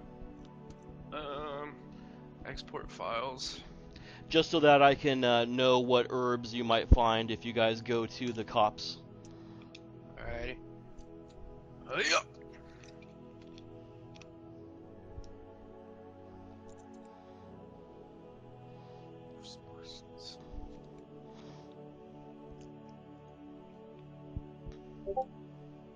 Can you guys read? Can you guys like download that or anything?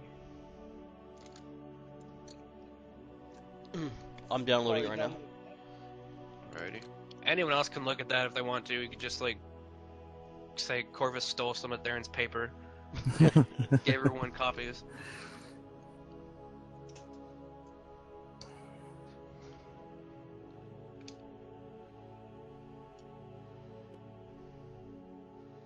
I can't wait to make some Corvus rot. It's gonna be nice. Or Okay. Tickle.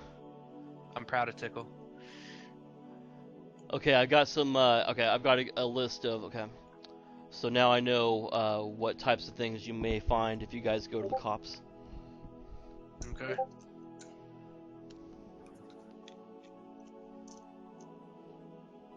I don't know if you wanted to roleplay it as just like those are ones that Corvus has come up with himself, but they're like other ones in the universe, or like what? The ones that you specifically said that you came up with yourself, will say you invented them, and the ones that you didn't specify will say those are known poisons in the world. Okay. So do I need to roll a percentage for ones that I invented? What do you mean? Well, I don't know exactly how it works, but there's a poison skill for the assassin. Okay. Is it like a bonus to attack when you're attacking with a... Like how does it work? I'm not sure, it just says... I think it's like the same thing as like open locks or something like that. You get like a percentage chance of success. Okay. But I didn't know if I would still need to do that considering I'm making a poison that my character literally invented himself. So... I would think that you would still need to roll, roll the skill for success or failure, but you'll roll it, I guess, at an advantage. Because if I remember correctly, isn't your poison skill mandated by Dex? I think it's intelligence, but... Okay. I mean, if you want to use Dex, then... No, we'll just go by whatever it says in the supplement. Oh, it doesn't say in the supplement. Oh, it doesn't? It just covers the thief skills. Okay, so, yeah, I think it would be better to mandate the poison skill by intelligence.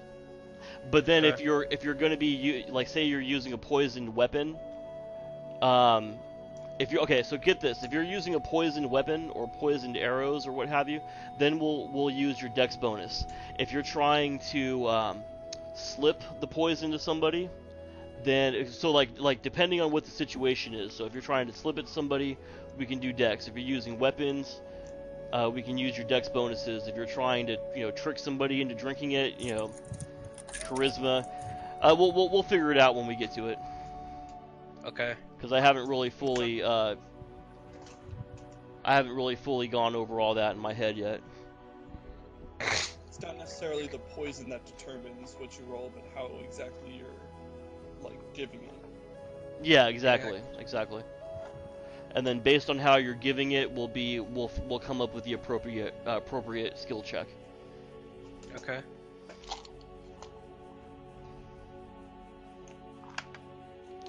And Theron's playing his flute again.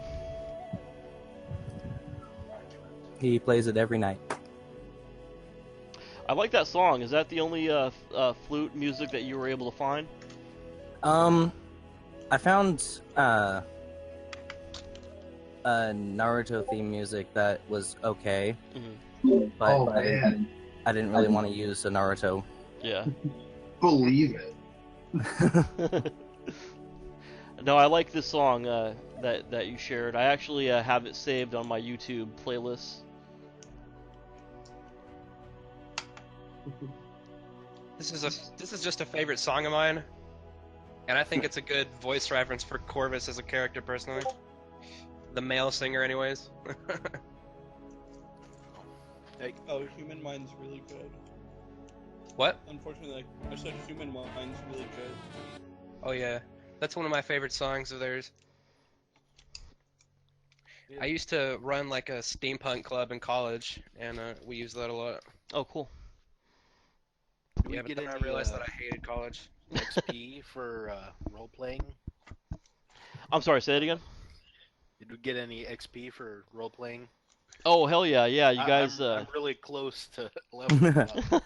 Yeah, you guys actually did a phenomenal job with the role play, and then reacting to the bizarre things like the barkeep and his stories and everything.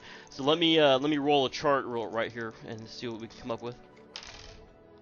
So everybody gets 100 experience points for their role play, and then if you're a human character, add 10%. So 110 for humans and 100 for non-humans. A bonus experience. Yeah, boy. I think somebody leveled. No, I crave that sweet XP. XP is my life. Well, after you lost how much last time? When you resurrected? Shh. Let's not talk about that. Didn't you not lose that much? Because Corvus was still a new character at that point? I don't even remember. I'm trying to find where you put your XP again. Oh, it's on Right there. under It's your like about saving halfway throws. down, I think. Dang. Yeah. So faint I still need 211. Why is it sitting at your eyes? I love this song. Is everybody just about back? Yes. I think so, yeah. I think so. I'm back. I'm still muted because I'm eating and I don't want to be rude, but I'm here. Okay, cool. Okay, so we got Adnan, Corvus, Goliath, Isabella, Madame Elduane, Noah, and Theren. Everybody's here? Yep. Okay. Yep.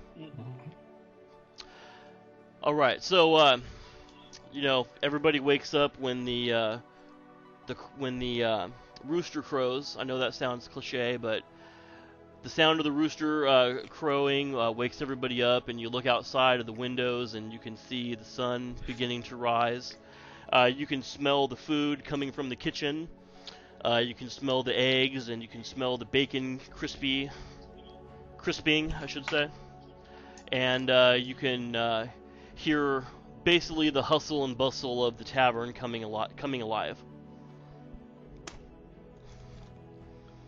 I head down, stretch my arms up, yawn, and go speak with the barkeep and say, "What's for breakfast?" And as you're walking down the stairs and stretching, you can hear the voice of the barkeep. He's talking to somebody else, and he says, "No, you fool! I had my boots on. It was the dragon that was barefoot." And then he goes on to describe some creature that is a red dragon with the feet of a hill giant. I just kind of give him a confused look from the background. And he says, breakfast will be ready in a little bit. We have eggs and crispy bacon. Wonderful. Yeah, crispy bacon. I like it. And he goes back to telling the story to the soldier and wiping down the bar with a dirty old rag.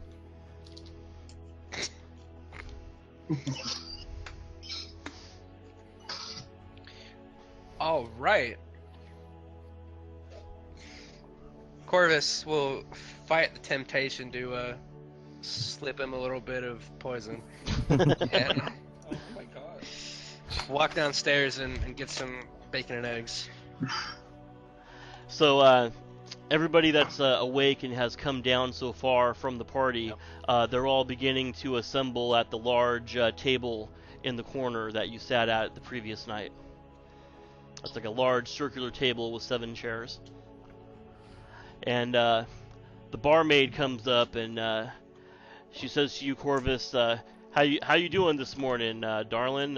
You look a little skinny. Are you sure you wouldn't like some eggs and crispy bacon? It's a house favorite. Corvus will say, sure, I'll take some bacon and eggs. Awesome. So she turns around and she sachets again. And before disappearing out of your view, she turns around and she gives you a little wink and she says, my name is Pippin. Okay. That's all Corvus will say. He won't introduce himself. He'll be like, alright, let's... Man of mystery. Good. And so she disappears out of view into the kitchen. She disappears out of me? No, out of view into the kitchen area. Oh, I thought you said out of view. I'm like, what? Wow, this roleplay just got really odd.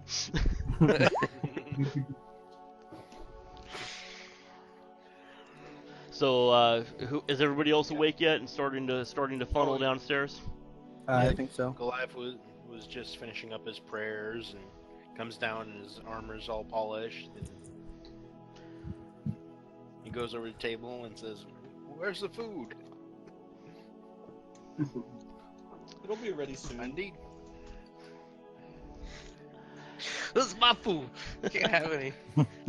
And at that moment, We must plan our adventure, our patrols for today.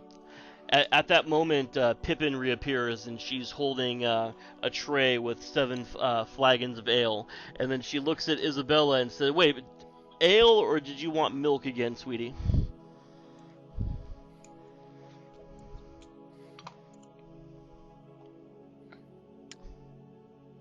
Isabella? Oh, sorry. Milk. Milk. Okay, let me get that for you. Of course.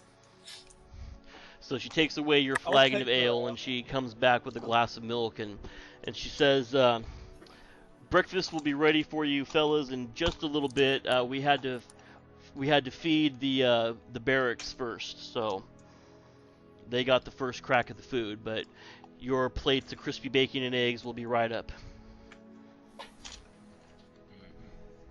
Am I the only one that actually likes chewy bacon? I mean, I feel like I'm kind of a weirdo because of that. No, I mean, in real life or? Yeah, in real life. No, I don't. I've yet to meet anybody who doesn't like bacon. To be honest with you, like, Yeah, be it crispy or not as crispy. Everybody likes bacon. yeah. I like bacon. I don't get what like the big deal is about bacon though. I mean, people are like, Yeah, people are always, yeah, I'm with you on that. I like it, but I don't see obsession. it makes everything better. I I like just it. thought it was too greasy. That is true. Pretty greasy. You're supposed to drain the grease away. it's good for your heart. Yeah. I mean, metaphorically. It makes it stronger by making it work harder. That's right. It keeps your heart, like, on its I mean- toes, right? Maybe if you harden your veins enough, you'll get a bonus to your armor class. So, Goliath, I believe you wanted to discuss the plan of action and your patrols and different goals. possible questing. I think for today it is probably necessary to go pick up some of that herb to cure Goliath's lycanthropy. That seems to be near the top of our agenda. Yeah. Yes, there was mention of copse of trees that had a wide variety of herbs up to the north. And just at that moment, the barmaid Pippin, she comes back again, and she's like, "Oh yes, I as she's putting your plates of food in front of you, she's like, "Oh yes, that's up about." Hang on, she stalls. That clearing of trees is about 7 miles to the north. This hermit, was he also in the north? The hermit, she knows a little bit about the hermit. The hermit, he is. Did you ask if he was an elf? Yeah. Okay. No, the hermit is a human. Nobody really knows a whole lot about him. It's just that he kind of settled in the area about 10 or 15 years back, and he keeps to himself in his. What's that? I think that was just an That echo. was just an echo. Oh, okay. And he kind of keeps to himself, and like they said earlier, he comes into town once or twice a month to trade herbs, and he trades with the chapel, and he trades with the herbalist in town. And not a whole lot is known about him. He's kind of an eccentric character. He sometimes he speaks a little crazy, but for the most part, he's coherent. And he has a pet mountain lion that travels with him. Do you know where he lives? He lives somewhere to the north. Okay. It's got to be within walking distance, because I never see him on a horse or a pony, or I always see him on foot. Okay. We could certainly take an opportunity to visit with him if everyone else would like to. Strange old men in the forest always have interesting knowledge to share. Yeah, we still have those maps, especially the second one. We could inquire a bit about it and about this army of the dead, perhaps. Possibly. Maybe he's seen something in the woods. Possibly the hermit might have some information. Someone said it was fairly near the copse where we could find Wolfsbane as well, right? Yeah. Yes. Okay. Maybe it's best to set out to the north and see what we find in the woods. So, I agree. going Yes. by the map, are you calling all of the forested area the copse, however it's pronounced? It's not the whole forested area. It would actually be more like a clearing in the middle of the forest, where Oh, there would be like a meadow where there might be a stream. There would be different plants and herbs growing, and it's like I said, it's due north of the keep. Let It's me not check. like visible on the map though. No, it's not physically on the map, but Okay. it's one of those things where you'll know it when you see it, because the forest will thin out, and all of a sudden you'll find yourself in a clearing, and it's about 7 to 8 miles due north of the keep. Yeah, the map only shows about 2 miles. okay. north. Mm-hmm. Oh, I have a more detailed Dungeon Master's map, so. Yeah. Well, maybe our clerics in town would have a larger map that we could use to traverse the forest. It's possible. It is possible. You can definitely ask them.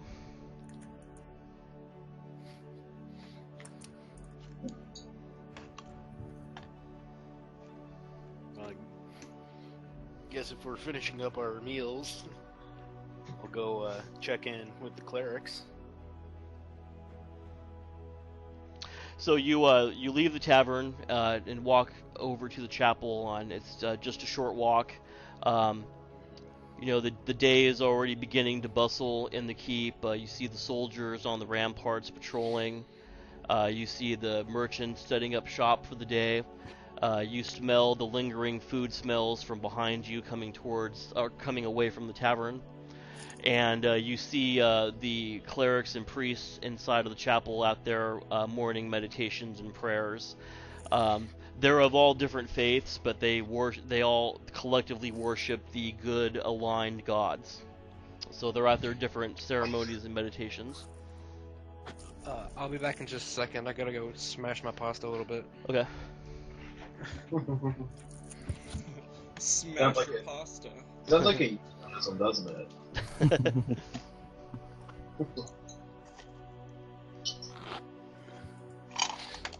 I would like to ask the clerics if they would part with some holy water if we want to fight an army of the undead. I'm sure they would have no problems blessing any water or weapons or oil or what have you. They don't have like a holy water, you know, like when you go into a church and you see that they don't have anything like that in the chapel, but they can conduct their rituals over some water and turn it into holy water. Okay, cool. Yeah. Can we make some flasks of holy water?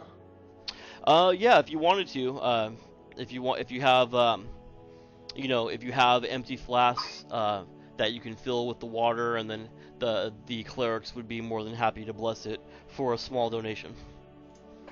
Theren has 2 empty flasks that he would offer up for filling with water. I have no gold left, so... Okay, I'm back. So Theren is going to give the empty flasks so that they can be filled with water and bless. Yep. Okay. Sorry about that. So no problem. So Theren hands the flasks over to who was it? Is it Isabella? I lost track. Or is it Adnan? I think it was Adnan. Okay. So he hands the flask to Adnan. Adnan hands the flask to the cleric, and he fills the bottles from a small pump that's located behind the building. And he says a blessing over. He goes into a trance and he raises his hands and he says a bunch of arcane words and a bunch of prayers. And he hands the vials to you, and he says that these items, this water is now blessed in the name of Hieronymus. Okay. Well, I hand them back to Theren. Yeah, might come in handy. So if you were to throw this holy water at an undead creature, then it would I believe it would do 1d6 of fire damage. And I believe that if you were to drink the holy water, it would have similar effects as a potion of cure light wounds. Oh, nice. Yeah. Been holding on to that and didn't know what it would do. Oh, you have some holy water too, Goliath? Yeah, it came with my cleric pack. Awesome. I believe, I think you could also, like, dip your weapons in the water to do... anoint the weapon. Yeah, to anoint the weapon. To make it a magical weapon for a round or something. Yeah. Yeah, and it'll do, like, +1 or +2 damage to... +2 to undead and, like, +3 to demons. Yeah. And does that take up the whole flask? Yeah.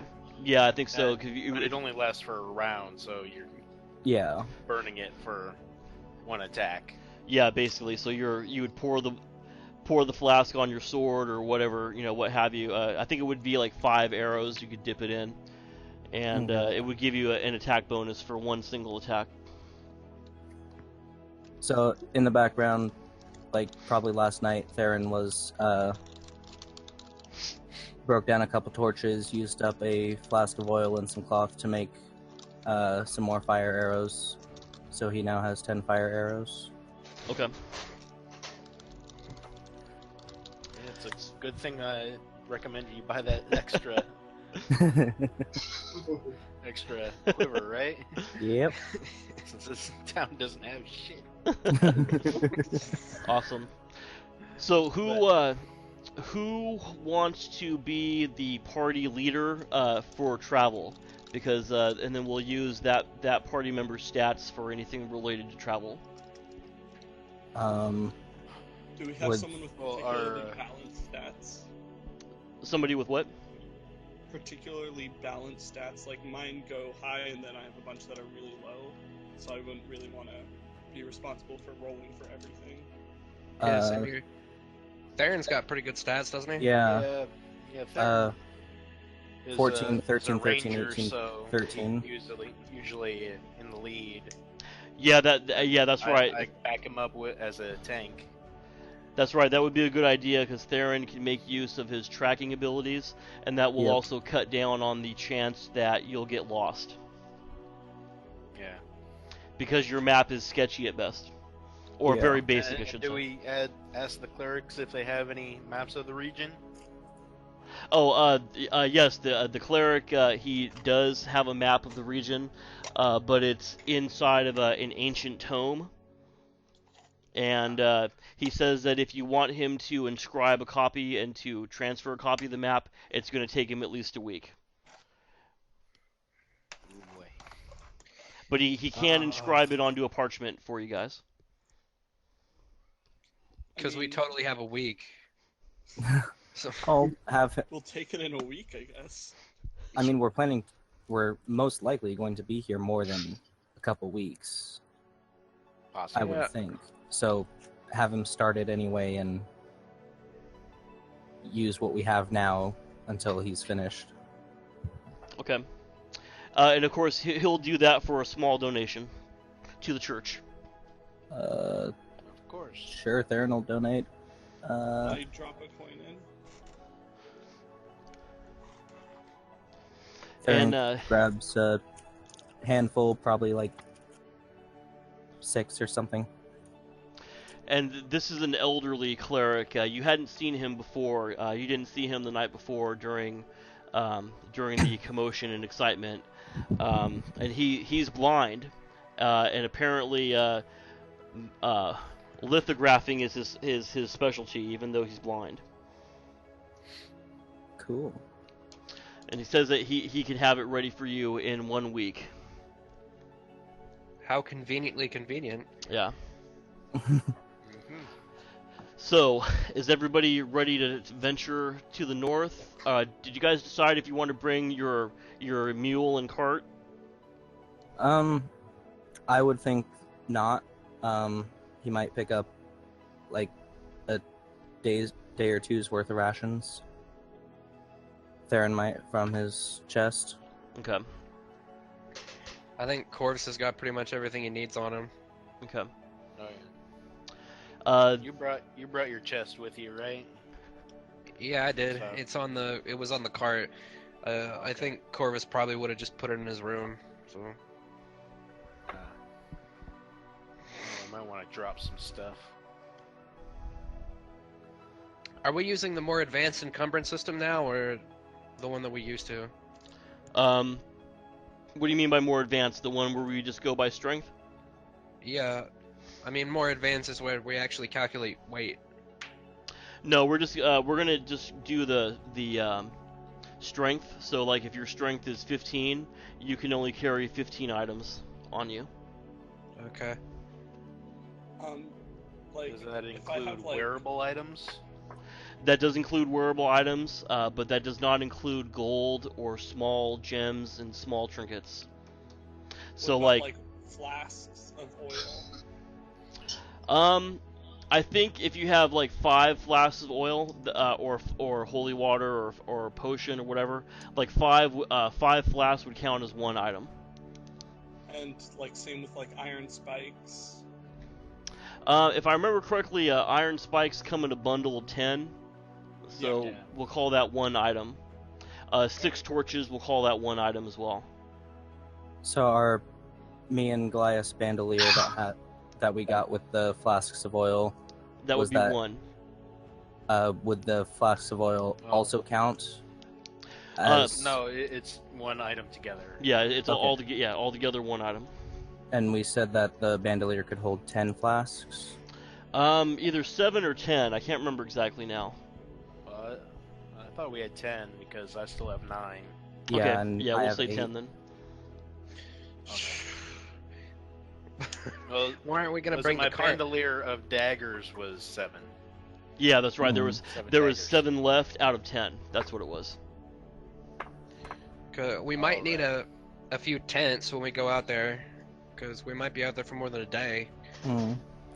Yeah, Theren will also grab his tent. Why don't we Wait, just bring the yeah. cart? Because I'm not going to be able to carry everything I need otherwise. If we're going into the forest, how... Just bring the mule and use it as pack mule. Now the this region of the forest that you're getting ready to enter into does have a slight hill elevation as you go on. Okay, so the map is a topographical map on top of a terrain map, I guess, yeah, that would be the best and that's way what to the describe it. lines are? Yeah, Okay, and that indicates elevation. alright. So you could bring the pack mule, or I mean bring the mule just by itself and use them as a pack mule. You could also bring the cart, but that would severely cut down your travel rate as well. Yeah, that's I true. mean, if we need extra slots, I can hold like 4 more things for someone. Oh yeah, that would be allowable as well. I can't remember how much the mule can hold. I think you can hold like 500 pounds or something.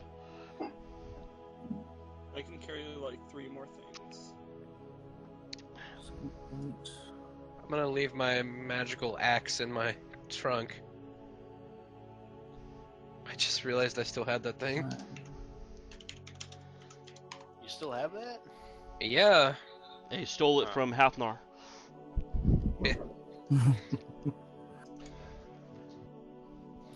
I don't know if well, I have an extra mace.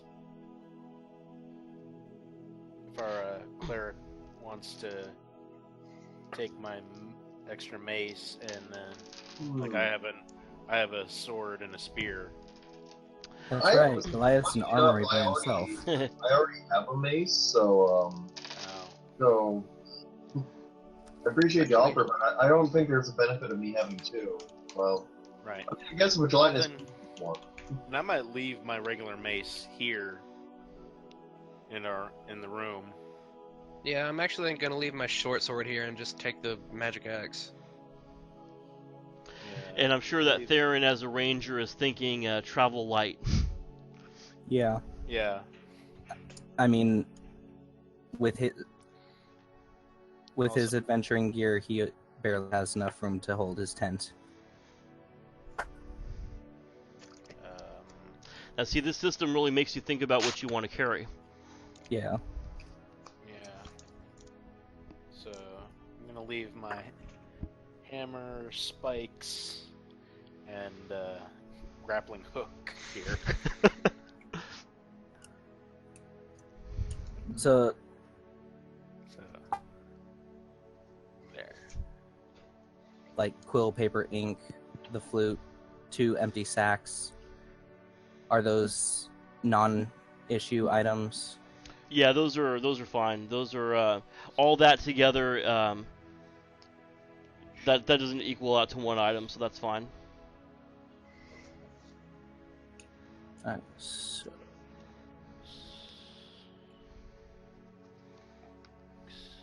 I would go to the barkeeper and ask if I could have the missed meals for 2 days as rations, so we can take them with us. Yeah, I have. I don't have any more eggs left, but I have crispy bacon left over. Yeah, I'll take that. So he gives you enough leftover crispy bacon to make about 2 days worth of ration. Cool. Are we going to be able to keep that? To keep crispy bacon? Oh yeah, man. That doesn't sound like it's very travel friendly. What with the Maybe lack a of couple refrigerators and all. hours. Yeah, if you cook the bacon so that it's crispy, and it doesn't have a lot of fat Yeah, on it, you can You keep can just it for wrap it up and yeah. Yeah, Okay. it'll It's keep like for a day or two. It's like jerky. Exactly. Alrighty. Crispy bacon. Okay,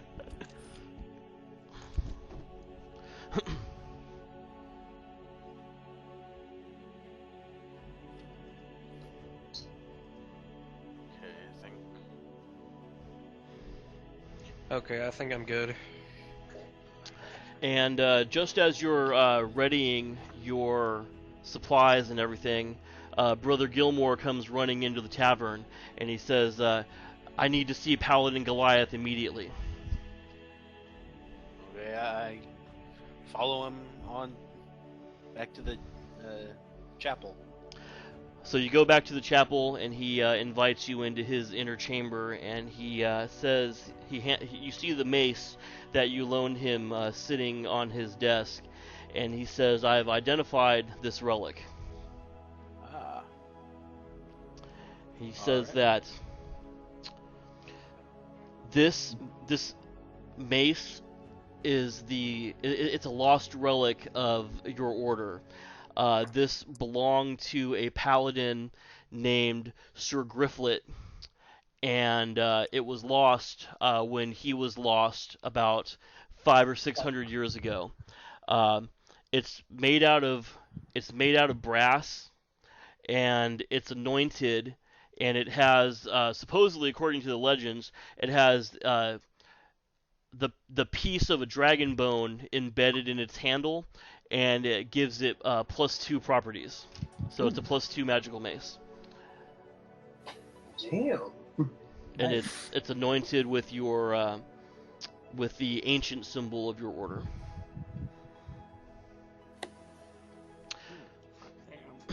Damn. how you spell Grifflet? Grifflytte.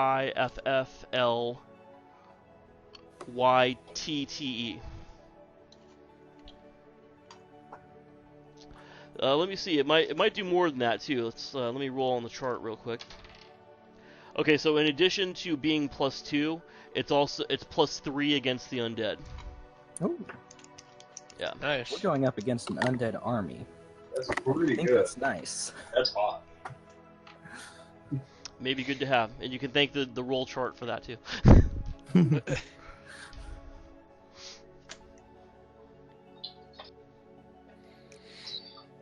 So basically, if we were going by the AD&D 2nd edition rules of a paladin, this would be your holy avenger. Mm. Boy, now I'm not sure if I want to use that or if I want this sword. Like, Because you still have the +2 sword, right? yeah, Well, if you don't want the mace, I'm just saying. I mean, it's just I as could good. certainly take that sword off your hands if you do want to use the mace. Yeah, me too. Everyone wants the short. Is it a short sword? No, it's a broadsword. Okay, then Theren doesn't care. Even better.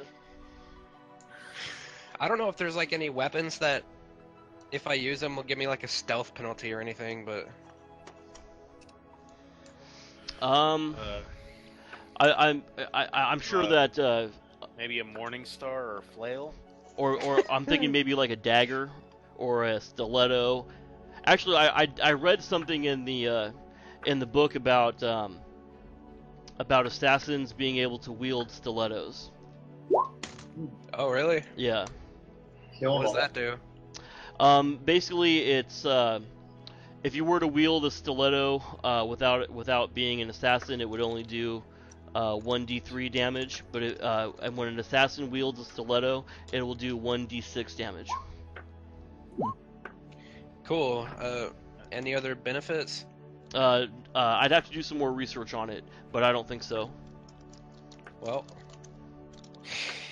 7. what is stiletto? I mean, stilettos are really small. Would that be so light that it wouldn't take up an item in my inventory? Um, Yeah. Yeah, it would be. It would be very light because a stiletto is actually smaller than a standard dagger. Oh yeah, stilettos are really, really light. Actually, I actually own one. So Oh really?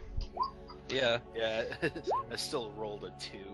So I would But I would allow you to wield a stiletto and not have it take up your weight. Nice. Well, I know what I'm looking for.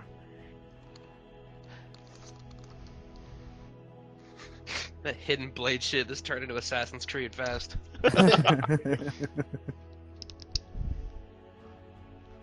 So does anybody else need anything from the shops or any kind of preparations whatsoever? They had much. I don't think so. I'm done. I'm good. Yeah, I think I'm all good. Okay. now, I got a question on my broadsword. hmm Should I mean, I got an attack bonus, strength bonus, and magic bonus. Well, when I look down at my mace, I have a generic damage and generic hit modifier also. Those are like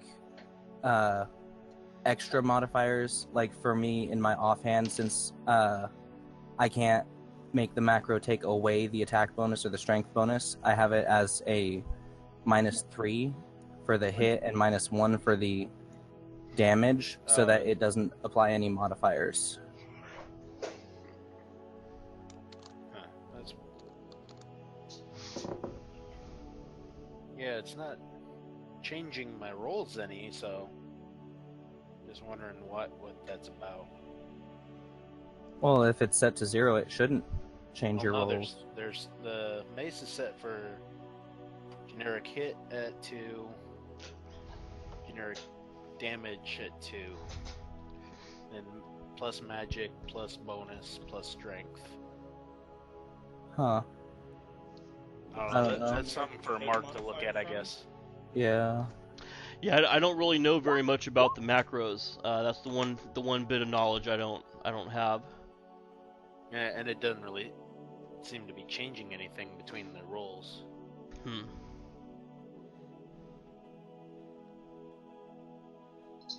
Like it should be So your strength bonus is +2, 2, and your attack bonus is +1, and the magic bonus is +2. So it should be at +5, right? Well, for the damage, it should be +5, not the. So my damage roll is off. No, I don't think so. If it's Or no, yeah, for +2, magic one, the damage goes up, but that should be covered by the magic. So it's saying that you have a +2 for magic.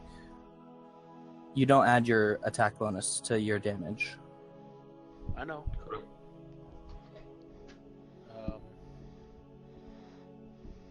You had your strength bonus, like I've got Yes. on my damage roll for the mace. For the It mace. has a +6. You have an extra +2 in the generic modifiers. Yeah, I shouldn't. I don't know where that came from. Neither do I. I'll be right back. Yeah, I just want to get this macro sorted. 2. So it's, yeah, that's right. Oh, were you doing bonus damage to undead? Because that's entirely what we were fighting. Hmm. Did you get a holy bonus to undead Maybe. from it? And that's why you had it there? Well, I get protection from evil, +2 to AC, and +2 to saves, but no. I don't think there's any bonus to damage. Huh. Then I guess just take the generic Yeah. hit modifiers off. Yeah, I don't know why that's on there.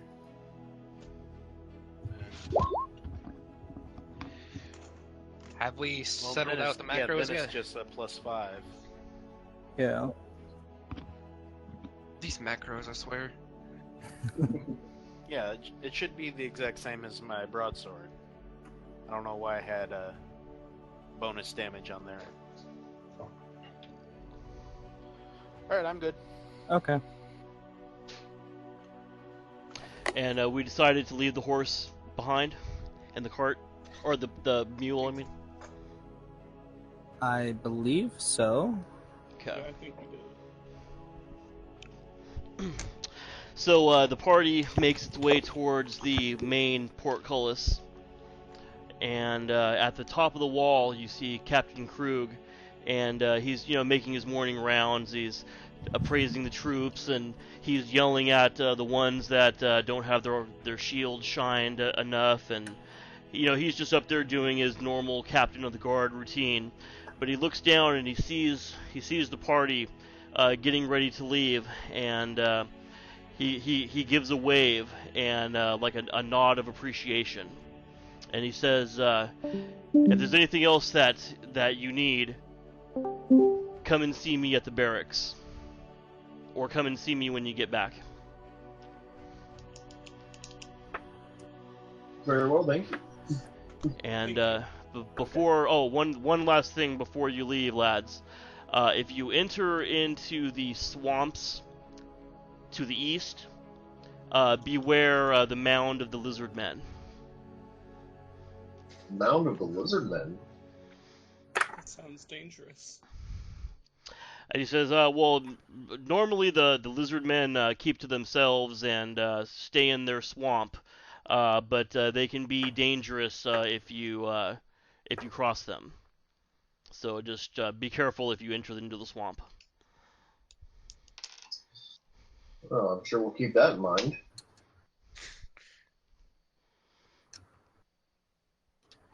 And with that, he signals to the young guard to raise the portcullis. And as the portcullis being raised, Noah turns to the rest of her team. She kind of whispers like, "Lizard Man, assassination plots, poison. This keep has a lot going on." I'm surprised they only keep 45 soldiers here. Feels like they need the whole damn army here.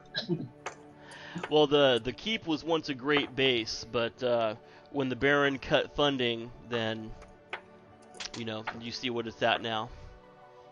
Yep. Oh, they cut the funding, the lizard men move in.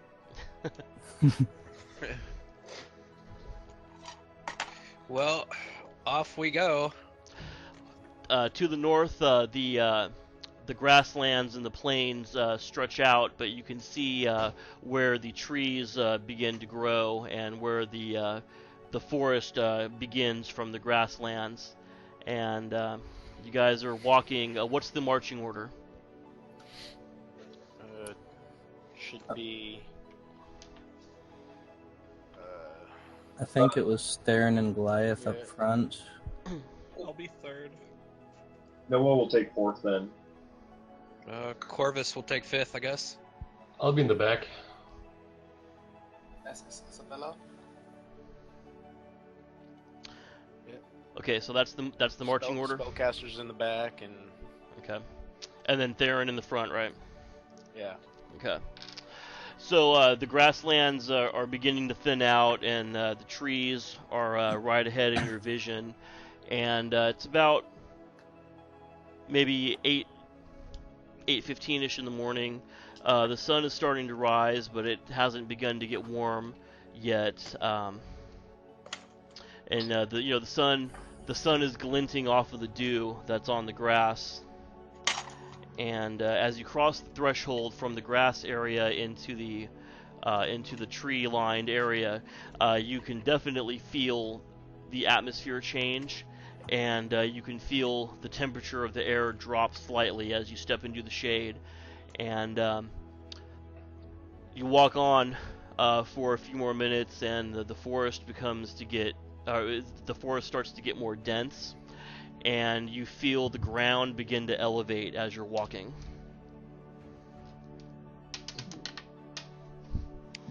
Can I make an intelligence check for spotting herbs along the way? Sure. All Roll right. one intelligence check. Ready. That's a success. Oh, awesome. Okay, let me quickly let me refer to my list of herbs. I guess I should have herbs off the top of my head. How dare you not memorize every card? So you're able, in that one moment there, you're able to find one sprig of hemlock. Nice. That's the poison with the coolest name, or the herb with the coolest name. Right? Wait, I thought hemlock was the same as belladonna, or was that? No. No, Nightshade Belladonna and was- Belladonna are yeah. the same. Okay, nightshade. That's right. Deadly nightshade is the same as belladonna. Okay.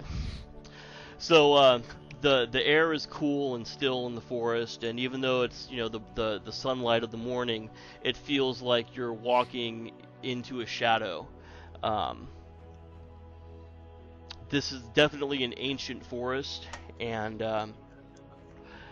there's definitely something afoot.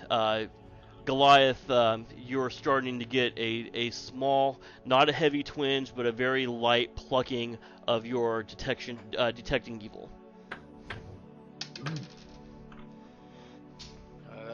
I sense some danger coming up. Keep your eyes about on the woods for anything coming at us. I ready my weapon and keep my eyes peeled. Yeah, pull out the mace and get ready. Theren knocks an arrow. Yeah, me too. Corvus will make sure his crossbow is loaded.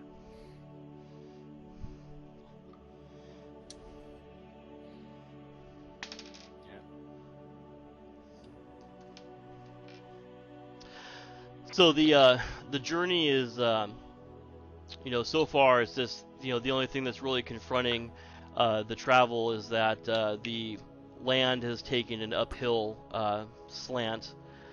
So it is slightly cut down on the mobility, but it's just you get a sensation that you're walking deeper and deeper into darkness, and you remember hearing that these woods are largely uncharted.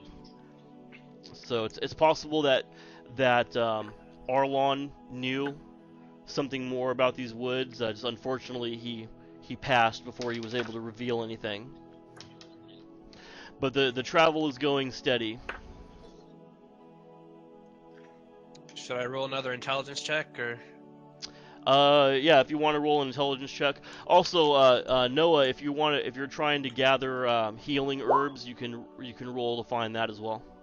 For sure. What kind of roll is that, my friend? That's a D20, and you want to roll under your intelligence. So if you roll under your intelligence, it's successful, and you're able to find an herb. Okay, I succeeded on my check. You find another sprig of hemlock. I find nothing. Yeah, Noah finds nothing. Yeah. Jeez.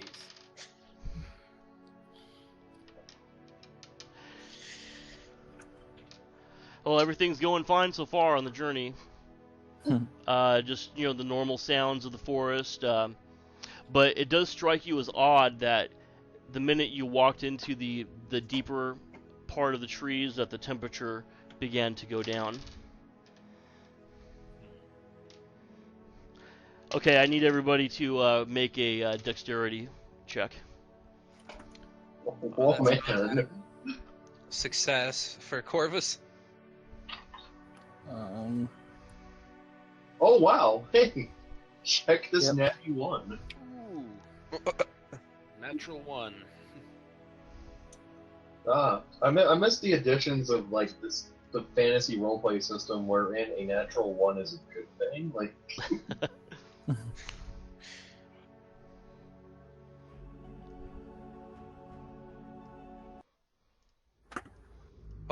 Okay, pay no attention to how the screen shift. Mhm. 'Cause I'm scrolling through the backgrounds right now. So Okay. Well, looks like we got one fail. Oh my god. Hey, wait a minute. Hold on. Hey, what are This those? looks a little abrasive, my man. Are you sure this is the right screen? Who failed their saving throw? I don't I did. think. Adnan. In saving throw, do you want to get less than or above? I always forget. You want to roll under. Less than. Under, in that case, I pass. You guys may want to look at your macros though, because some of them They're all broken. yeah, they're doing greater than. So like they're telling you you failed when you passed. And They're vice doing versa. greater than, and they're adding our modifier. I usually Well, Just look at your roll and Yeah, and then Yeah. then use your before we modifier on start it. this battle, I need to head out and get my pasta. I'll be back in just a second. Okay. Yeah, I need a few minutes to get it ready. So Okay. Is it safe to go get a drink then? yeah, that's fine. Everybody can take 5 if they want. Alright. Okay, alright. God bless. God bless us all. Save us. Hmm. I have to make everybody bigger too. Oh, look at the tiny Goliath.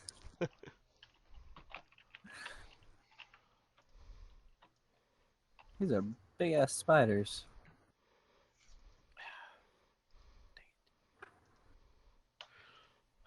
Can't select my token, Isabella.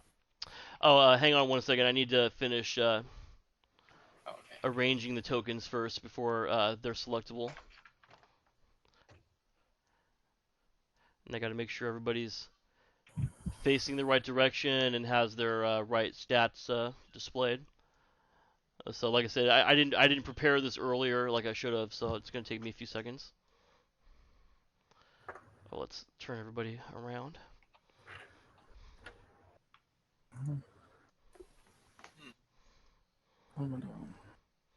It's like Theren's possibly, and Corvus macros they work, but Goliath and Adnan's they are broken.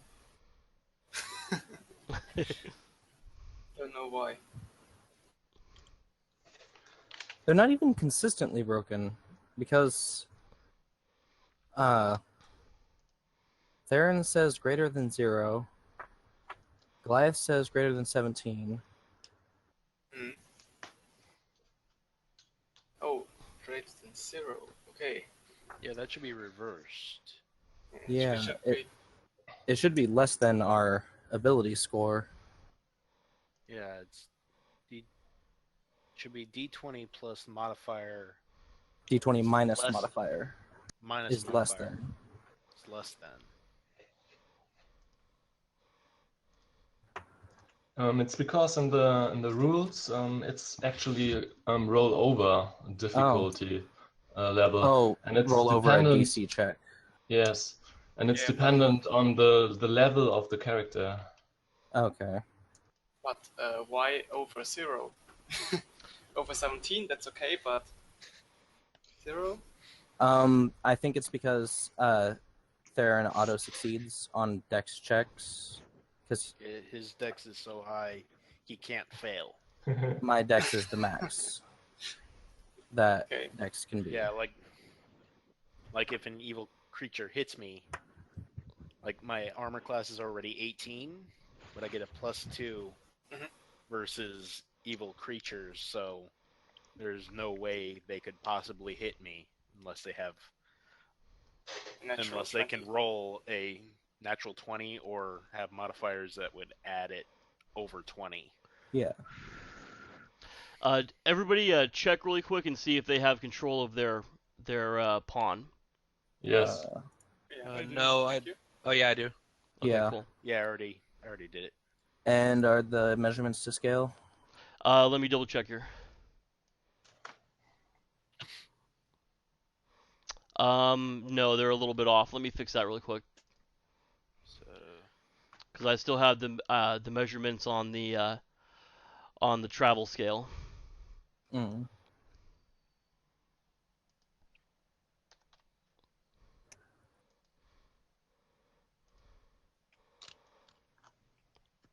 Yeah, that's better. Okay. Oh, okay, so that is way too close. Yeah, let me move them back because they wouldn't be that close to you guys. Chicken olive vodka. Lightning vodka. Yeah, so that's good. Okay. So basically, the reason I had everybody run a dexterity check is because this first spider actually leaps out from beneath this clump of trees and bushes right here. But it looked like everybody was successful on their dexterity check. So I failed. No. oh, you failed. Okay, so if you failed your dex check, then you're surprised. And if I remember correctly, that means you're unable to act this round. Okay. I think you rolled a die 6, didn't you? If it was like a 1, you couldn't act. Yeah, I think you're right about that. Yeah, it's D6 for surprise. D6. Yes. Yeah, so everybody that failed, roll a d6. I'm gonna get myself some spider venom samples after this. Oh, We are all surprised. No, elves. triple two. Elves actually are only surprised on a 1, not on a 1 and 2. That's Does special that for include elves. Elves? Oh, I'm not sure.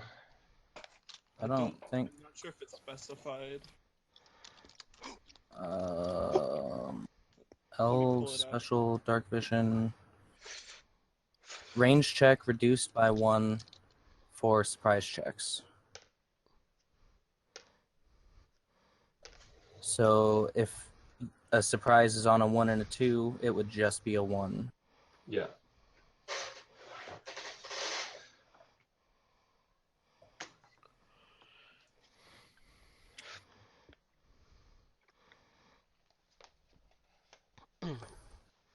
Doesn't specify on the half elf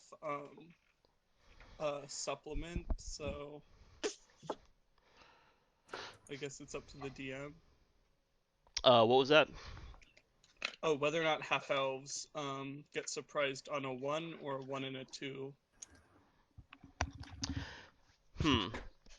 Now, see, I've always taken it as that half elf doesn't fully have all the benefits of being an elf. Like instead of 60-foot dark vision, I usually give them 40-foot dark vision.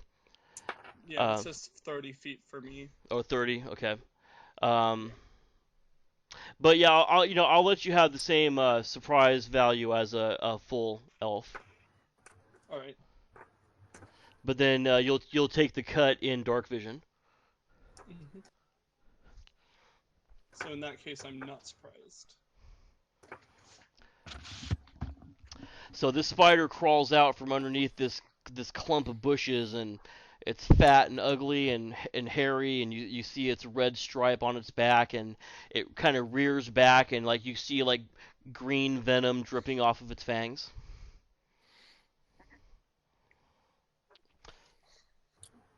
So roll for initiative. Yes, everybody roll initiative, please.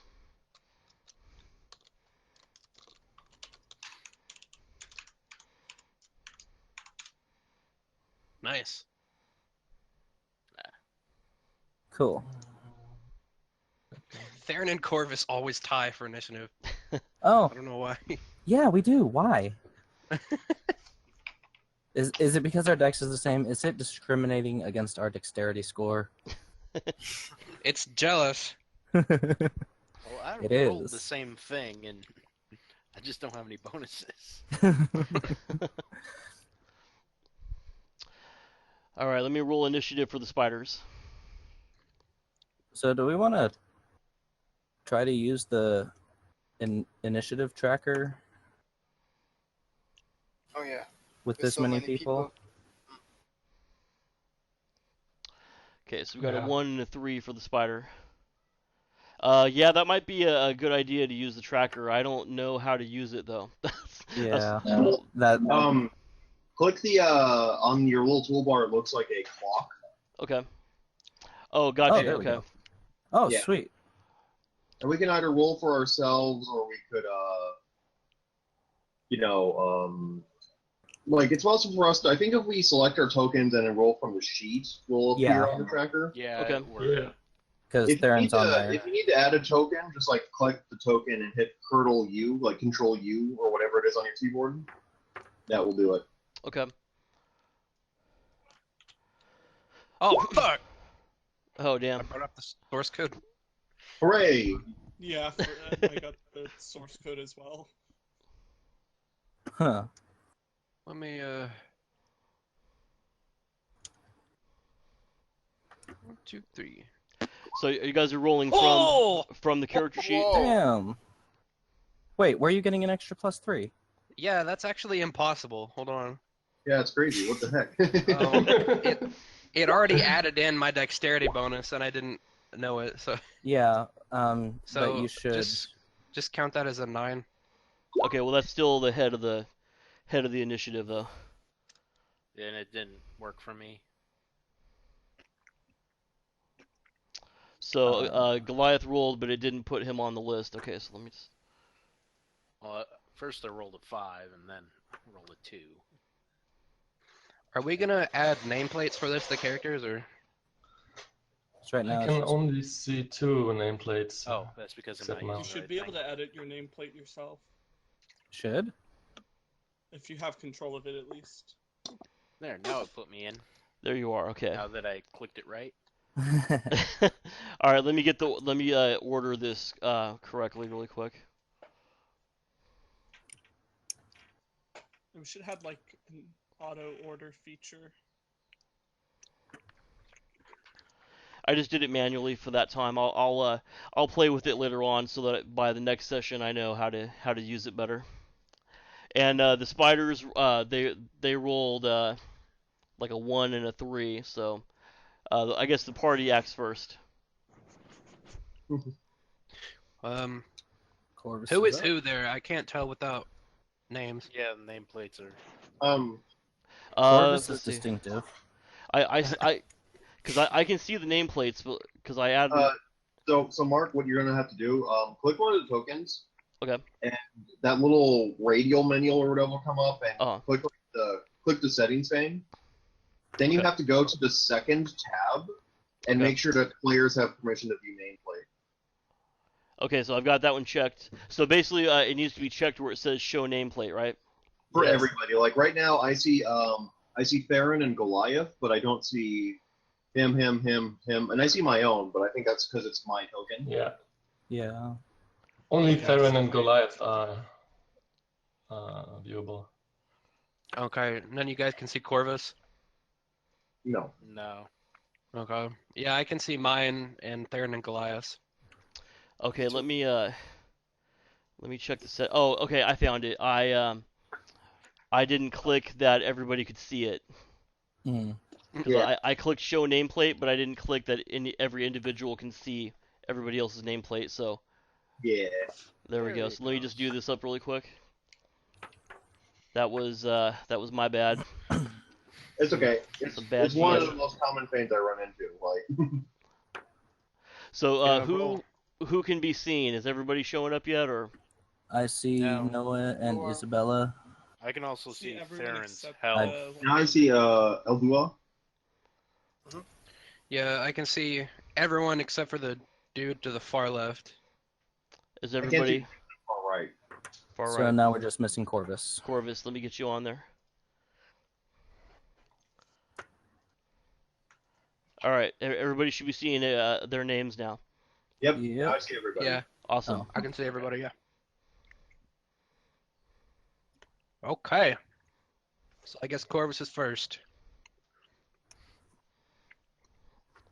Oh, go ahead. Go ahead. So the- I was just gonna take my turn. Do you have anything that you need to bring up? Because now would be the time to do it. I was thinking, like, because, like, I know we're in an initiative order, but if the party's going first, could I potentially, like, use my action to buff Goliath? yeah, if you want to, that's fine. Because I have a spell. I think it's called Guidance, and it gives a +1 to any subject's next attack roll. Uh And so I'm going to give it to Goliath because I'm pretty sure he's big and strong and can hurt people real good. huh. Yeah, that's just fine. And I'm sorry. Go ahead. Can Corvus use his movement action to poison some crossbow bolts? Sure. All right, I'm gonna use my movement action this turn to poison 3 of my crossbow bolts with my nightshade poison. All right. Let me see. And then it's going to take a movement to load your crossbow. I already loaded it beforehand. So you can poison it while the bolt is loaded? I don't know. Can I? Let's see. Does the bolt stick out in front of crossbow? The dice says you have to poison your bolt before you load it. All right. Well then, poison the bolt and then load it, I guess. So I've got poison bolts.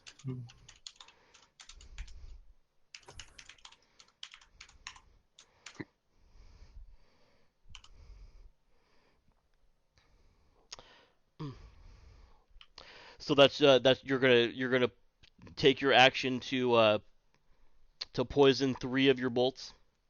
Yes. Okay. Then I believe that's the end of your turn then, so it would go to Theren. Alright. Theren is going to step back so that he is more than 5 feet away from this spider.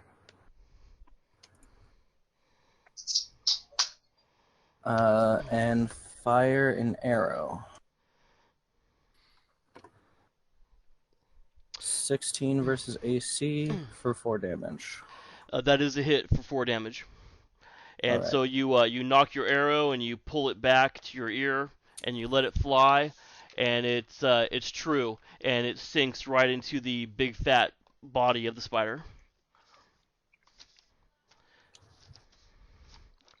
So now it's Adnan's turn. I can move and cast a spell, right?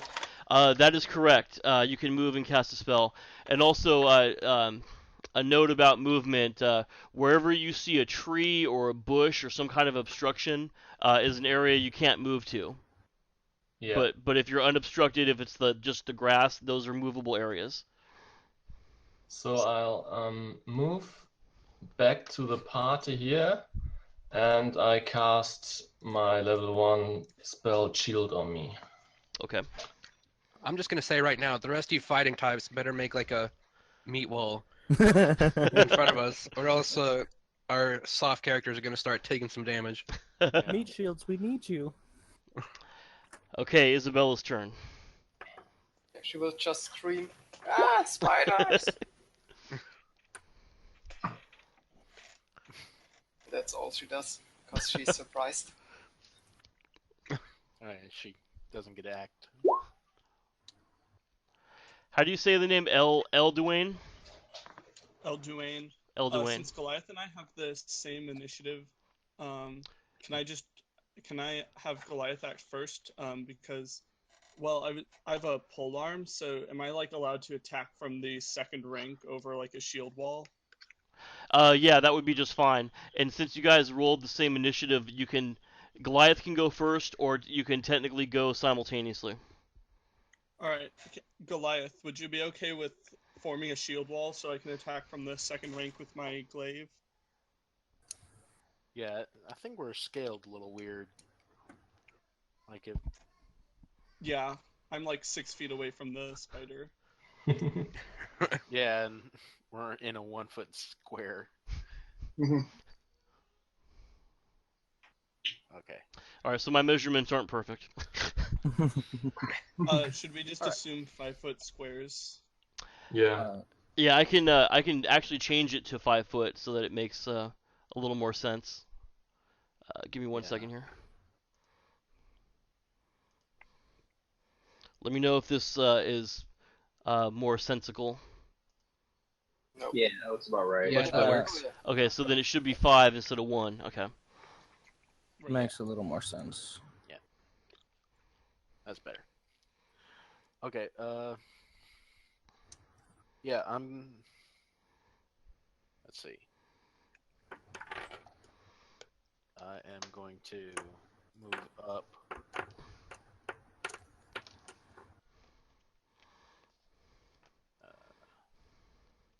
Move up just 10. Then I have a my bandolier of oil, oil flasks, and that I've fashioned into grenades. I'm gonna light one and chuck it at the spider in front of me.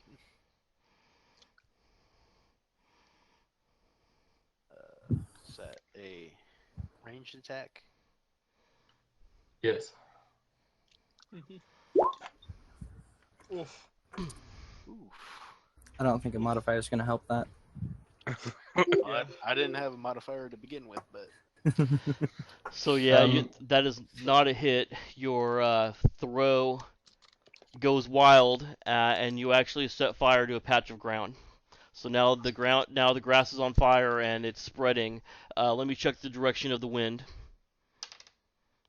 Okay, so luckily the wind is blowing east, so the fire is blowing away from you. okay, did it land about there? Yeah, maybe one more square over.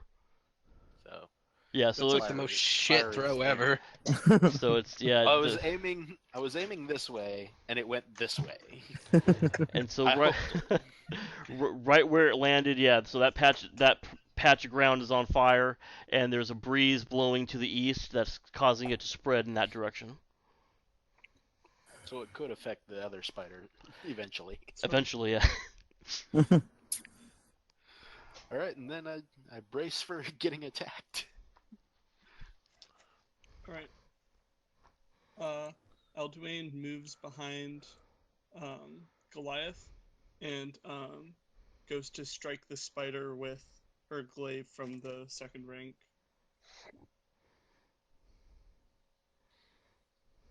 Hits AC 20, damage 7. And that is a good hit for 7 damage. Just give me 1 second here. I'm calculating.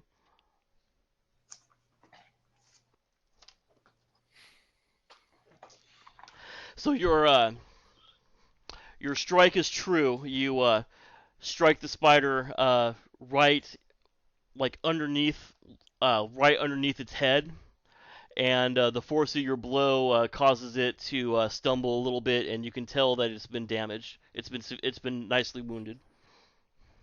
All right. Pass turn.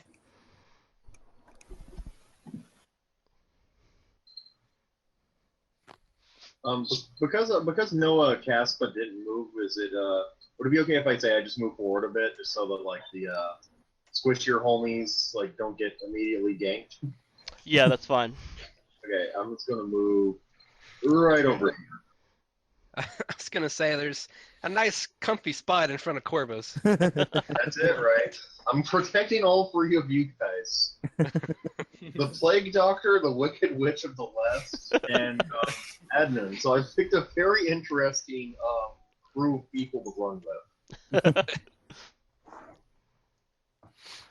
All right, I think that's the party's turn is done now. So now it's the spider's turn. So the spider directly in front of Goliath is going to move forward, and he's going to attack Goliath with his bite. Is 17 a hit on you? On your AC? No. Okay, so that's the spider rears at you, and are they evil? What's that? Are they evil? The spiders are evil. Well, I don't know. Actually, no. Animals don't really have alignment, do they? Yeah. Yeah. So they're not evil or good one way or the other. So they're okay. Neutral. Yeah. They're neutral. So the spider lunges forward at you, and you raise your shield. I fend it off with my shield. Yeah, you fend it off with your shield, and its fangs make a nice impression though on your shield. And this spider the other spider, bigger one, is gonna move forward and going to attack Noah with a bite. Right. Okay. It was nice knowing you guys. I'm ready to die. Does it get close enough to the fire to get singed? It moves around the fire because it's very nimble. What an asshole. Okay, that will miss. That is a miss on your AC. Okay, so you're able to bring your shield up and deflect the spider's huge poison-dripping fangs. Wow. Now we're back to the top of party initiative. Yeah, the spider's not Alrighty. gonna move. Oh, the other. I forgot about him. Let's see. Oh, Oh no. some good DMing right there. Darren, why did you have to do that? Now Let's we've see, got let a me third So check. that spider it bearing doesn't down on bite us. us in the ass later. We only have two Come on, heavy it tanks. could not notice. This spider it's too far away to act, so he's just gonna move closer, moving Okay. towards Theren. Uh-oh. All right, now we're Okay. back to the top of the initiative. What is close range for a crossbow? like- I have that because I was just checking my close range. I thought it was 30. I think 50 feet. For a light crossbow, Yeah. up to 60. And if you're closer than 5 feet, I believe you get a penalty. That's great. So Corvus is gonna back up a little bit and fire his crossbow at this one. Okay. Let me see. Now we're gonna see which is better, spider poison or Corvus. Who is the real deadliest animal? So close range gets a +1 bonus, right? Yes. All right. So just assume that whatever comes up is +1. So that hits armor class 11, and it's damage 6. That is a miss. No. Your macro takes care of the short range, long range for you. It has a drop down menu under range. Okay. Okay, I missed. So yeah, your shot goes wide. The fire is spreading. So can somebody please draw the fire spreading to the square directly ahead? Or no, I'm sorry, the square directly diagonal. Yeah, there we go. There? Yes, draw the fire spreading right there. Freehand. Okay, someone else got it. Yep. I are slow.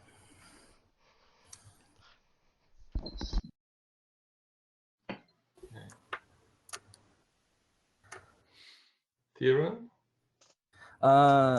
Theren is going to. Where is he at? He is that far away.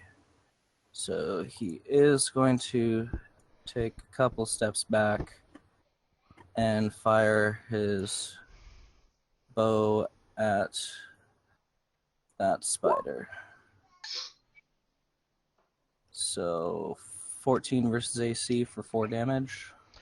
That's a hit. It just your arrow just barely kind of glances the side of the spider's body, but that is a hit for 4 damage. Okay.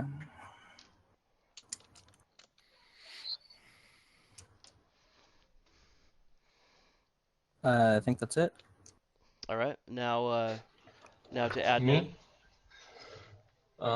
I will move like here. Let me.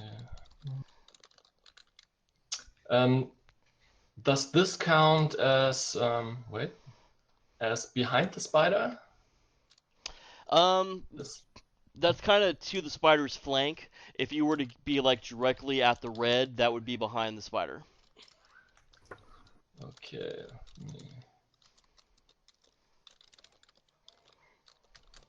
Yeah. I'll shoot my bow from here normally, and second short range.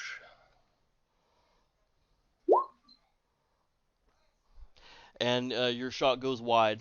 That is not a hit. Okay. Okay, then Isabella will hide behind Corvus and throw a rock. But Whoa. Wow, That's that's a powerful rock. That is a hit. good rock Your, throwing. Your rock Right in smacks the the eye. spider right in his head.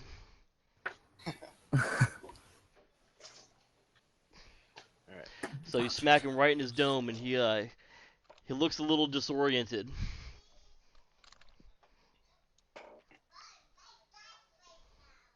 All right. You want me to go first again?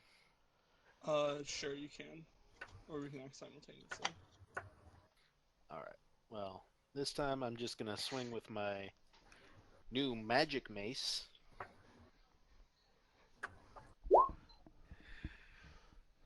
And I'm still not used to it.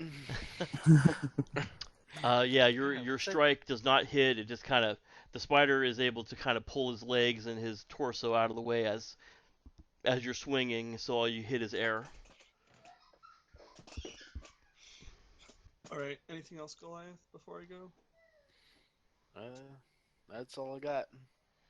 Alright, Elduane goes around the right side of Goliath, swinging down and across with her glaive the spider's face.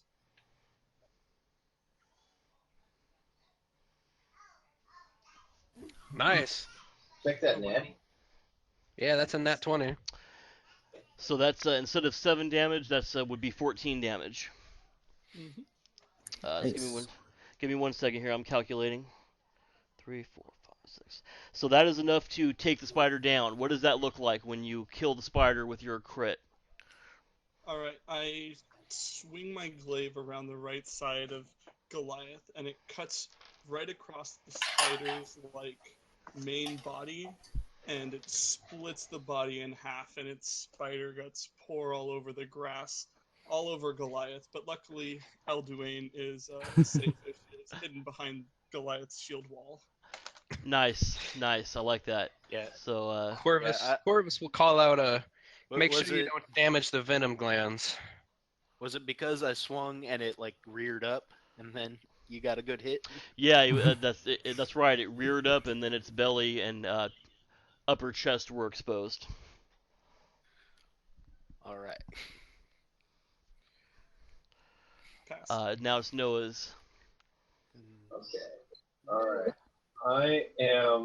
Noah is going to try and bash in the spider head of the spider that's directly to her right. I'm going to rotate my token a little bit. Just, yeah. I'm going to try to finish this bad boy off. Okay, so I'm going to do a d20 plus 1. That's my attack bonus. Will a 19 hit? 19 is a hit, yes. 19 is a strong hit. Okay, so now I'm going to do damage.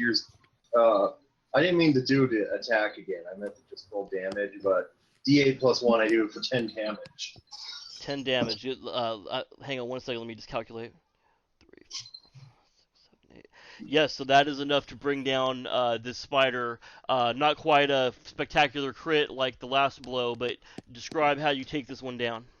It's been burnt. I think it's been kind of burnt a little bit and attacked a few times. So Noah just very efficiently just bashes it in and smushes its weird spider guts all over the ground. Awesome. I like that. Now, He's a violent cleric. Somebody draw another square of the fire spreading diagonally. If this game took place in California, the entire state would be on fire right now. Luckily, it's not drought season in the the Ravenclaw Barony. Actually, hey, I'm in California, so I know how fires spread out here. Right, it's the worst. Yeah. So after watching its two spider friends be unceremoniously killed and smushed and destroyed and burned, the remaining spider rushes forward and attacks Theren with his bite.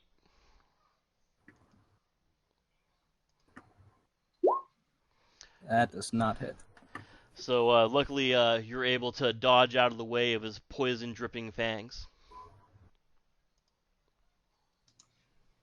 Alrighty.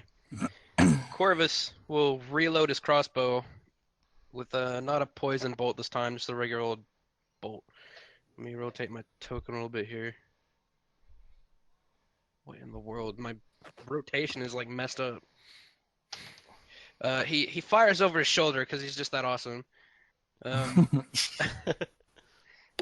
So yeah, let me find my crossbow. Fires with a spider close to him for 8 damage, I assume. Yes, that is a hit. Just give me 1 second here.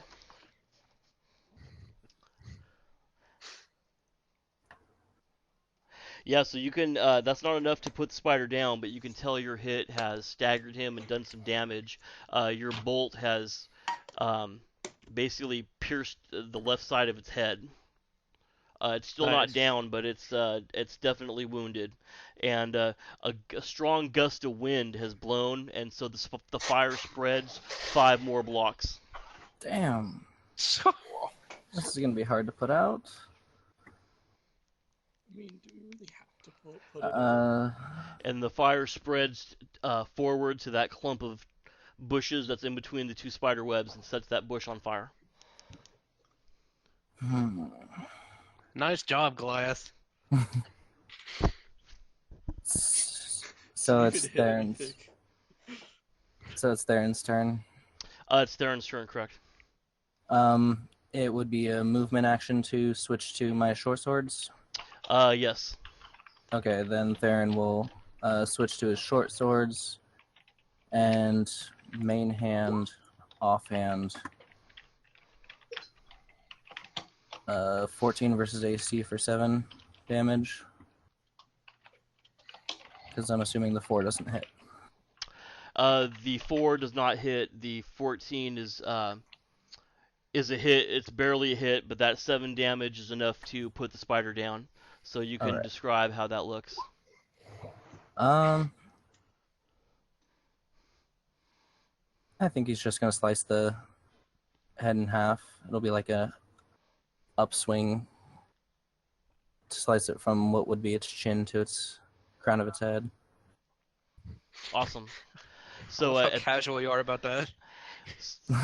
So at that moment that you swing your fatal short sword strokes at the spider and put it down, another spider emerges from beneath the burning bush. Oh, fun. And it heads forward towards Goliath. This one was like sleeping, like.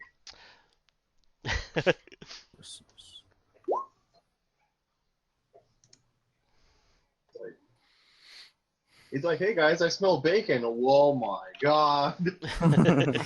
Did it crawl out of the burning bush? It crawled out from underneath the burning bush, so it's a little singed, not heavily damaged, but yeah, the bush catching on fire kind of woke him up, and then so now he's rushing out, and the first person he sees is Goliath. I'm gonna miss you, Goliath. Okay.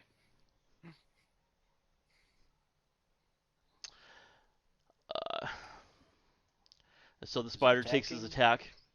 He opens his jaws and attempts to bite Goliath, but he misses.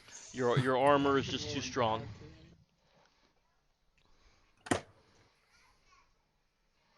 So now we're back to the top of the initiative. Oh wait, no. Who went after Theren? It would be Adnan's turn, right? Yeah. Yeah. I'll move. Yeah, can I drop my bow, take my pole arm, and charge? Yes, you can do that. Okay, then I can move my double movement and charge with my pole arm and get a +2 on my hit, which is an addendum to this one. So, nah, I don't hit it. 11. AC 11 doesn't hit. No, Right. unfortunately, that is not a hit. The spider he's too quick, and he's able to dodge out of the way of your rushing strike. Yeah. Damn. Okay. So, Isabella has a broom. Can I go over here and use my broom as a fan? to, You're gonna fan the fire? Oh. If I'd rather you didn't. is it possible? I will, okay, get this. if that's, I'm gonna make you roll an attack for that. If that's successful, then the spider will take 3d6 of burning damage, but Nice. Adnan and Goliath will take 1d6 of splash damage. Oh. And the fire has spread to the log next to the bush. Man. Okay. Well, how many hit points do you have?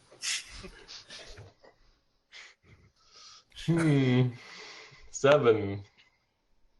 Okay, so I'm not thinking this is such a good idea. No. Yeah, we might want to conserve those hit points. Nobody's taking Yeah. it. And Don't do then it. Isabella she will consider this, and then says, not worth it, takes up a rock and throws it through the fire at the spider.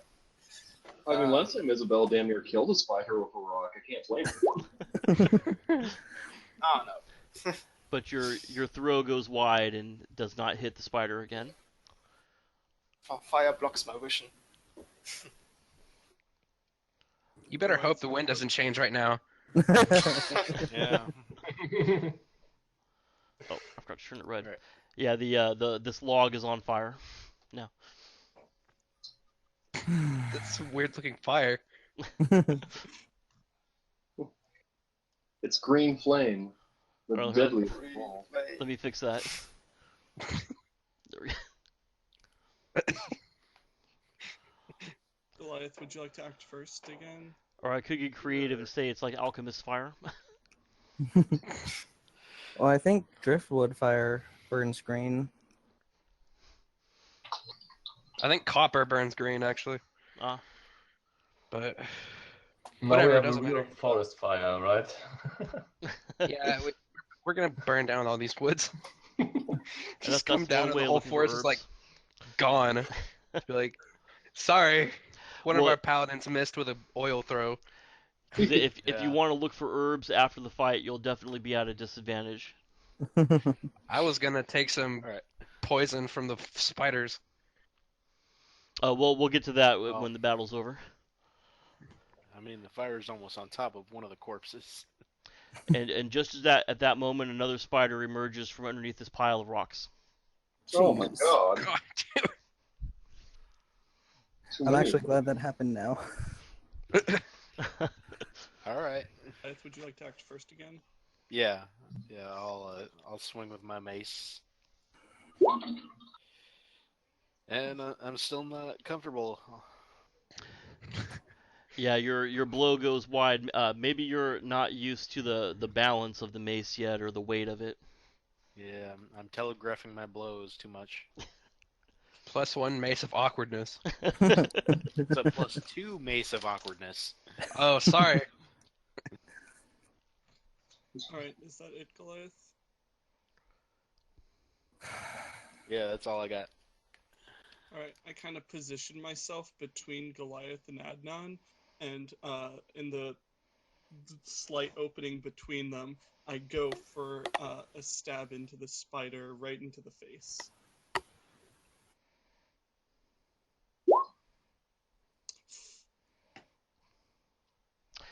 The spider seems to have a very thick exoskeleton, and your blow just bounces right off of the rounded part of the shell, or the rounded part of the body. That's it. I'm gonna miss you guys. And now the fire has spread to the square right in front of Isabella. Ah! Oh no. Should I make a save versus fire? Dragonproof? No, you can make a dexterity save if you like to see if you escape any damage, but you're not close enough to where it spread to have any real serious effect. No. You just see it spread in front of you.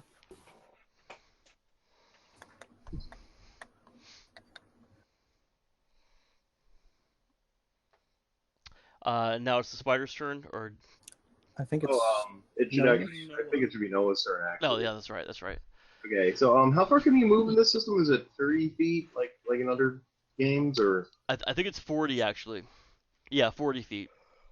So I'm gonna do this. First I'm gonna rotate my token, and then I'm gonna move over here, pretty much, to give myself in position to guard the group from this new spider. And I think I'm going to cast a spell on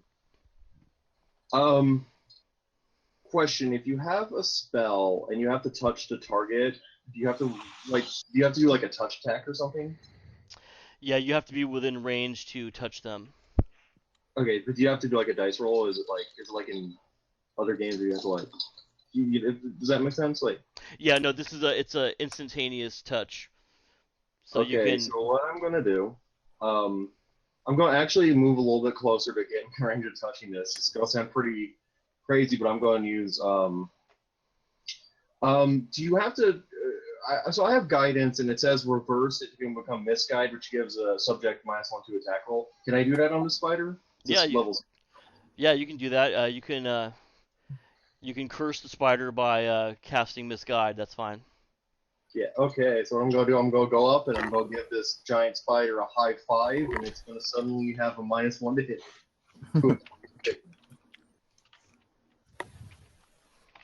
And that is my turn, my friends. All right. Then the spider that you just debuffed is going to attack you. But it's going to attack with its penalty. So that was a -1 on its attack roll. Yeah. I don't think that hits. I think my armor class is. I feel like it's 16. 16. So then that would be a 12, and yeah, and that would not be a successful hit. So that the spider he misses that strike. Nice. So the second spider is actually going to focus his attack this time at Adnan. Yes. Try your best. Oh, it looks like I was wrong about the movement. So the movement No problem. is posted in the chat. Oh. And spider attacks at 19. Does that hit your AC? 19 hits, yes. 19's a hit. Okay, so the spider has struck you with its poison fangs. So now what you need to do is you need to roll a saving throw against poison. And then if you fail that saving throw, you take 2d6 poison damage. If you're successful, you take 1d6. Oh man. So was that oh, that was not successful. I think that was a success. Yeah, that's I rolled a 12, One is 13. yes. Wait, hang on. 0 is no. Yes. So that Did was you add that your was- strength modifier? No. No, I have a modifier because I'm an elf, and it is successful. I have a score of 12, and I rolled a 13, right? So Yeah. it is successful. That's Oh, right, because thank God. it's under. We have to roll under. That's right. So instead of taking No. Not over. or For over. a saving throw, you have to roll over. Okay. Yes, but I did roll over. Yeah. So instead of taking 2d6 damage, then you take 1d6. Let me roll that really quick. So you take 6 points of damage, Ouch. poison damage. Oh my gosh! Ouch. Okay, I'm down to 1 hit sorry. point. Fall back, Adnan.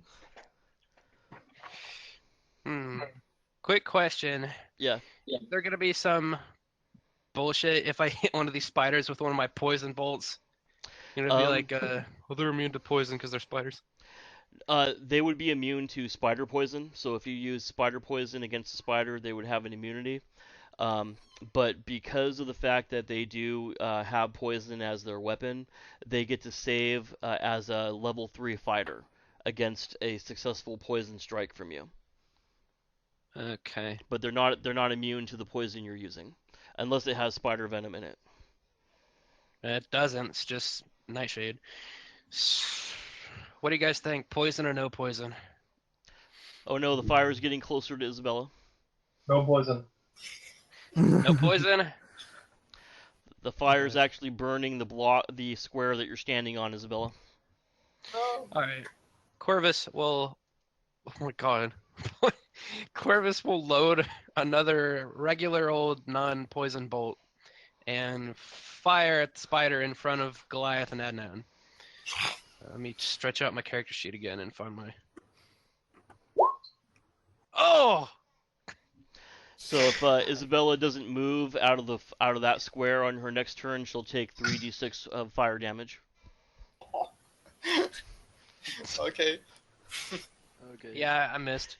So, Yeah, So, critically. that is not a successful hit. hey. Corvus is still recovering from shooting over his shoulder, and trips and falls. Despite his 18 dexterity. So yeah, that's my turn. So Theron's turn. He is going to shift over here and fire an arrow at that spider. 26 versus AC for 8 damage. Yes, that's a good hit, and that's actually enough to put the spider down. You're like MVP today. So if you want to, you can describe how you take that one down. Not really much you can do with arrows, so it's just gonna go through his head and out the back of his body. And then of course he's gonna spew gore all over Noah. Sorry. Hooray! Wait, no. Wait a minute. That sounds close.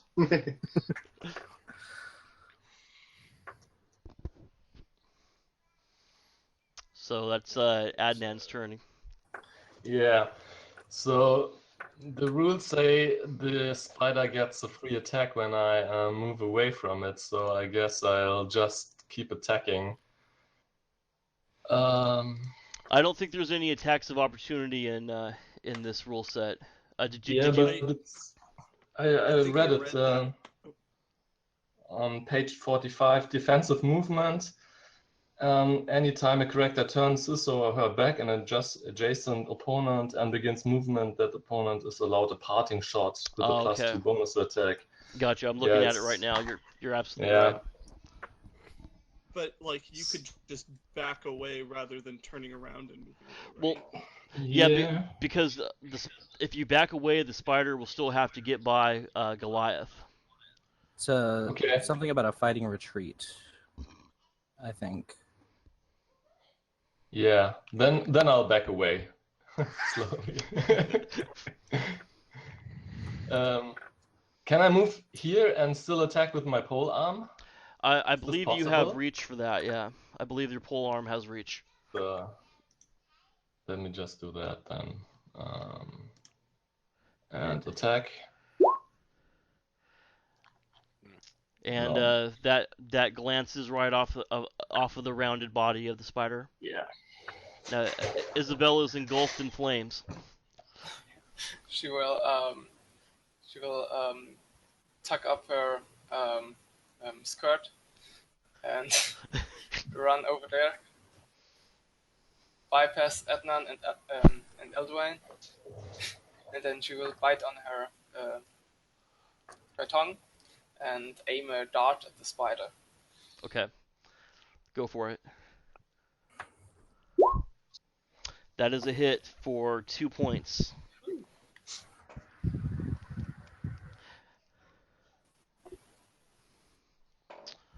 Oh, that's the first damage done to him, though, for 2 points. Or wait. Did that spider suffer any damage before, or do I have my calculations wrong? I know Goliath and I both haven't hit it. Okay, then that's the first damage on that spider. Yeah. Hopefully that's the start of much more. Alright. I'm determined to get this mace thing to work. This mace kajigger. Yeah. Whoa, okay. There we go. There you go. Yeah. Bam. That's how it's done. I finally found the balance point, and it's swinging the way it should. And that is a mighty blow from your mace, and it does not kill the spider, but the crack right on his head, he's definitely disoriented and feeling that wound. He's so disoriented that he's going to attack at a penalty his next round. Because you just cracked the Alright. spider head open, basically. As Goliath is like swinging, I kind of move in like with his movements to come for my attack like immediately after his lands. And I'm just going for a stab to the face. Okay. That pole arm is not Unfortunately, working for you. stabbed.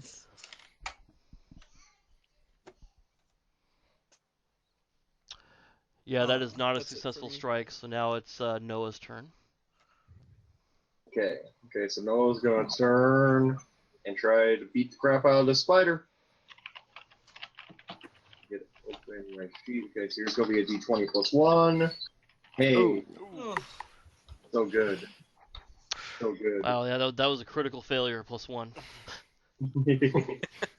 Critical failure +1. Pretty sure it doesn't miss. It's like an F+. Maybe I should come up with a critical failure table, like we were talking about before. Or you could not do that. So that is most of the time in 5e, you get a critical failure is a negative effect. Like if you're trying to thread an arrow through like party members, you could run the risk of hitting somebody. Well, I'm going to say that Noah, you swing and hit nothing, and the inertia from your swing spins you around, and you fall on the ground at the spider's feet. Welcome to the club. So now it's the spider's turn, and the spider, even though he's attacking at a negative from being stunned by the blow to the head from Goliath, he's going to turn around and he's going to take the opportunity to attempt to bite Noah while he's down, or while she's down on the ground. Oh, man. And he critically fails because Man, he's all so these head- he's so disoriented from his head injury. As a matter of fact, he just falls down and dies. What? Well, all right then. 1 point of damage. I thought the fire was gonna reach the cobweb and just light him up. Ooh, that would have been a good one. So the fire is raging. You can attempt to put it out, or you can flee from the area and hope it doesn't spread too badly. Blowing it That's- really hard. Gonna start by going to this pile of rocks and trying to throw rocks onto at least this log to start with, and see how effective that is. That definitely does work. The fire on the log over here is beginning to go down and burn itself out, and the bush has stopped burning now. Now it's just Yeah. Do you ashes. have any? I use my Do you have shield any- to smother the flames on the grass. Okay, that works. Do we have any like objects or that could work as a shovel? Because I could use my cantrip animate tool to like have a shovel dig dirt onto the fire repeatedly while everyone else works on stuff. We've got at least 2 characters that are wielding shields that you could use as a makeshift shovel. All right. It says weapons may not be animated by this cantrip. Can I animate a weapon as a tool? I don't see any reason why you couldn't animate a shield. Yeah, I'll say it's okay to animate a shield. All right. Animate tool on the shield to have it dig up dirt and use it to smother the fire. Okay, that's beginning to work. Okay. The fire is starting to go out, so you've successfully managed to not burn down the dark and scary forest.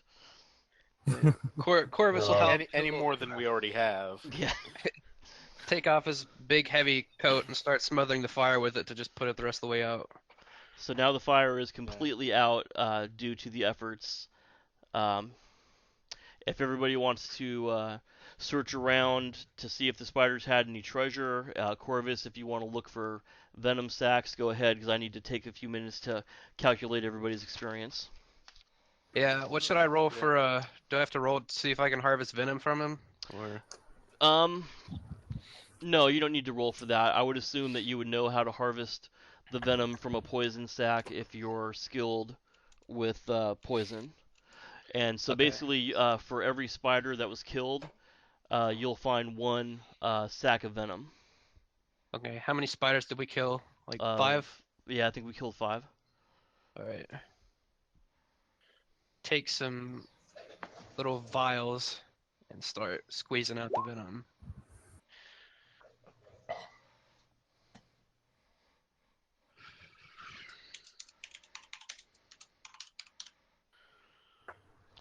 Okay, so if you're a non-human character, then you take away 125 experience points from that fight. If you're a human character, you take away 137 experience. Alrighty. The waypoint thing, by the way, is spacebar. Spacebar. You click your token and hold the button down, and you hit spacebar to set the waypoints. Okay. So. Yeah. Can anybody heal me? I'm pretty hurt. Noah can, yeah. She has a level 0 spell she can do like once a round or something that will heal you for a hit point. But see, that's sorry, I haven't matched voices yet. That's Adnan who needs that? Yes. Go over here and I'm gonna slap you in the face for 1 hit point.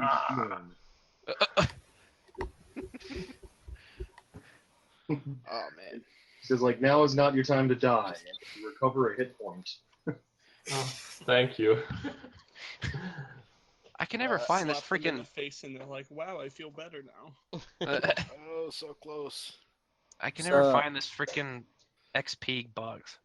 It's right under your saving throws. How much did we get or lose? Sorry.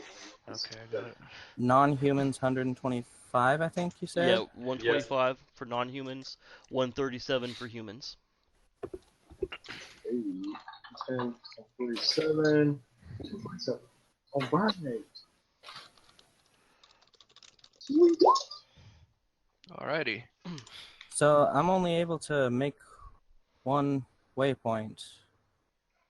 You should be able to do more. Like what you do is after you hit the space bar, multiple times. yeah, you don't let go of your cursor. You just keep moving and hitting spacebar.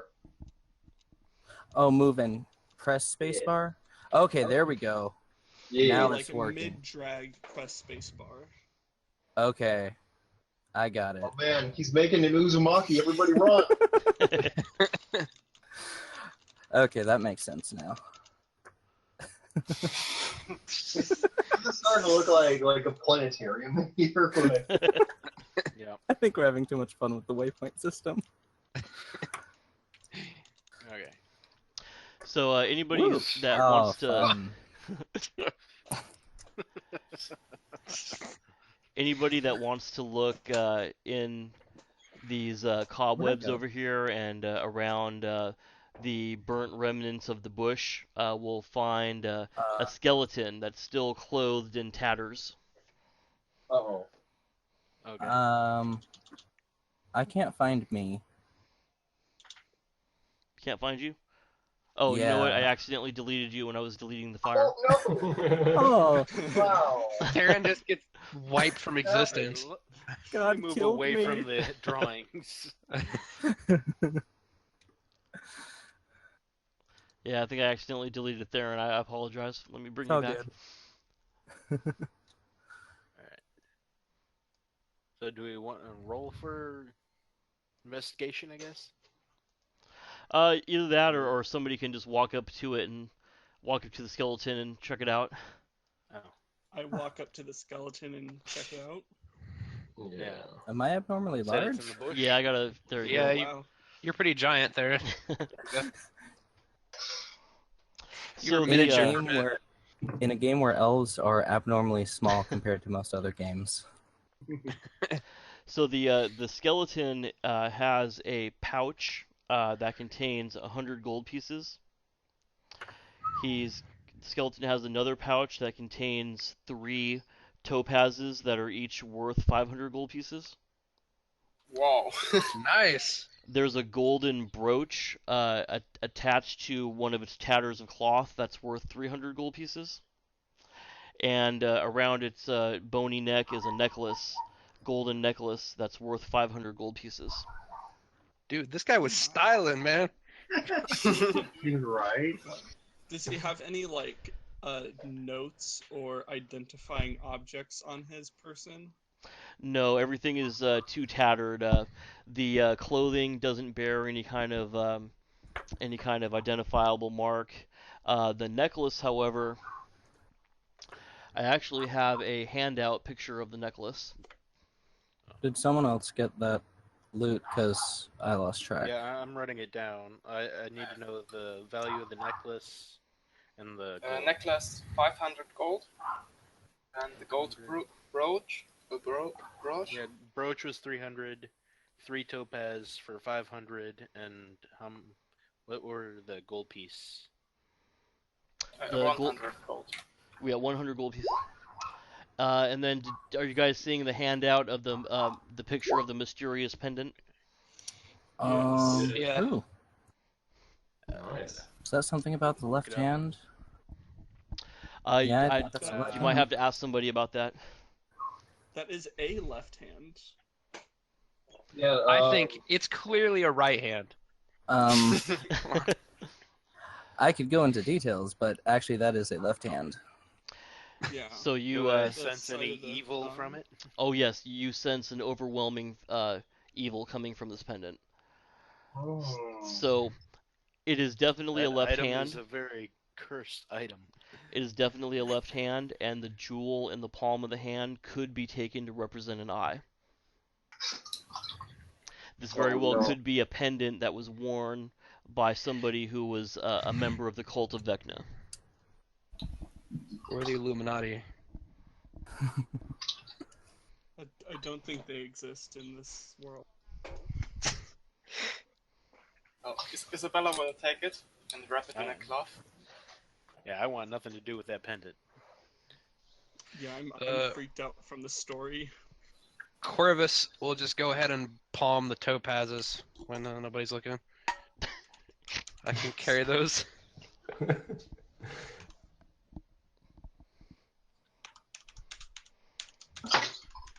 What do I? Can I roll something for perception? See if I notice him taking those. Corvus roll a dex check, and Goliath roll an intelligence check, and whoever wins, if Corvus wins, he pockets it. If Goliath wins, he catches him stealing. So the highest number or the lowest number? Whoever wins, So- whoever wins the Roll. save with the highest number. Is it? Yeah.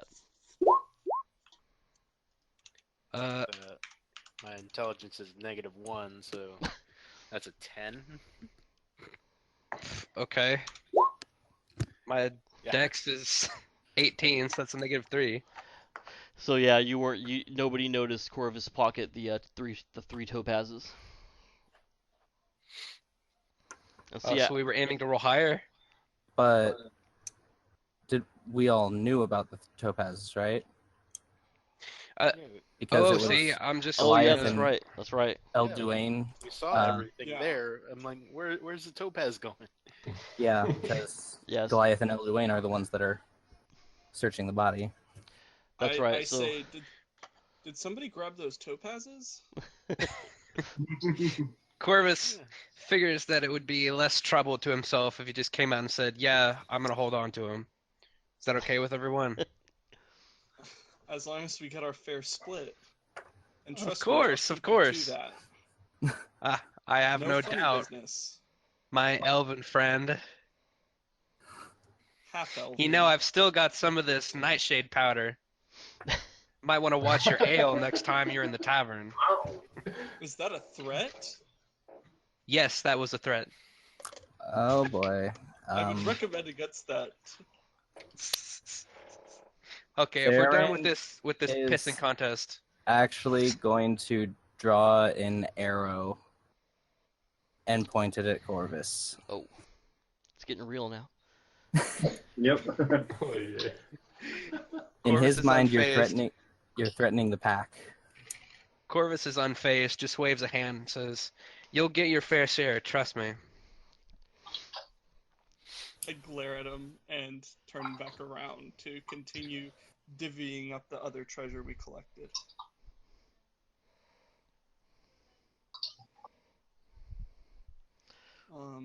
So the remaining stuff, who wants to hold on to the brooch? Did somebody already grab that? Yes, I did. All right. Uh, Then just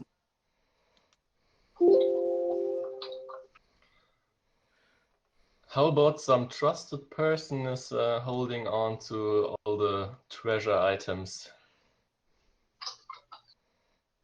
as long as it's a lawful good character.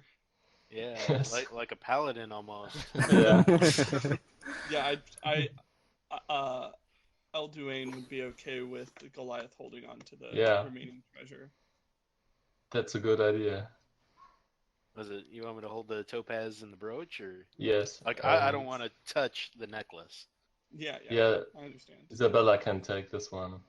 Oh, it's But a the necklace. rest- Okay. I mean, the value of everything is 1,400, so it'd be It split splits nicely. 200 evenly when Yeah. we find a way to destroy that necklace and salvage the gold.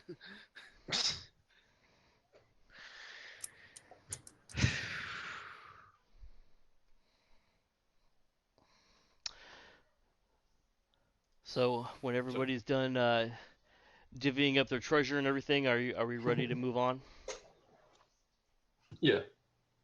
Yeah. Everybody's ready? Yep. Yep. Okay.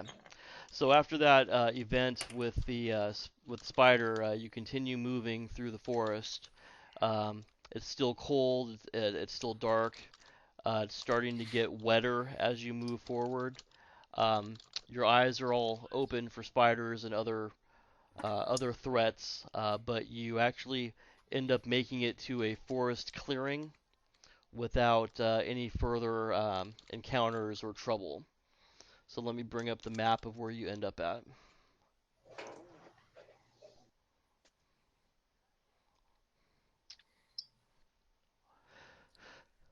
Is everybody seeing this? Yeah. Yep. Yeah. Damn, this is a nice map. Statue in front of a pool tower. Yep, this is it right here. So basically, this is the grove where the herb are growing, and Theren and actually anybody who's an elf will immediately recognize the statue and the pool as being ruins and remnants of an elven stronghold that was once here ages and ages ago. And the one thing that you notice immediately about the pool is that it's glimmering with like a white shimmering light, like the water is actually glowing.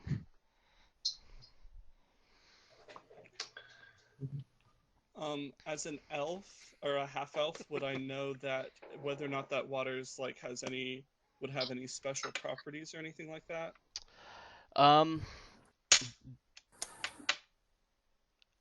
You would not know this right away. The only thing you would know for sure is that the architecture of the ruins indicates elven composure.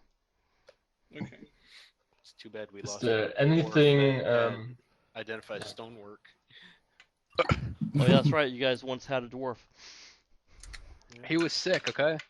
Yeah, Corvus he doesn't was care trapped about in any a of this. room, like You should be able to dungeon copy chained the to the figure wall. from the previous room. Oh wait, where are we? Oh, we're tiny. Oh, you know what? Hang on one second. Let me delete you guys from that. I'll bring you guys up from the other map. Just give me 1 second here. So anybody that has or that wants to make a check, like a wisdom check to see if they can recognize any natural properties about the water, can do so. Is this the Theren copse will where do the that. wolfsbane was going to be growing? Yes, you strongly suspect that. Okay. I'm going to make. How many intelligence checks should I make to search for wolfsbane and other stuff? 3. Alright. Oh, wait. Are we going for less than our? We're going for under your wisdom score. Yeah, I succeeded. Oh, Um, I'm that's very 2 good at it. successes. 2 successes, so Corvus is able to find some more hemlock, and he finds a sprig of bleeding heart. Okay, but no wolfsbane. Theren is successful, and he actually found 3 sprigs of wolfsbane. Oh, what?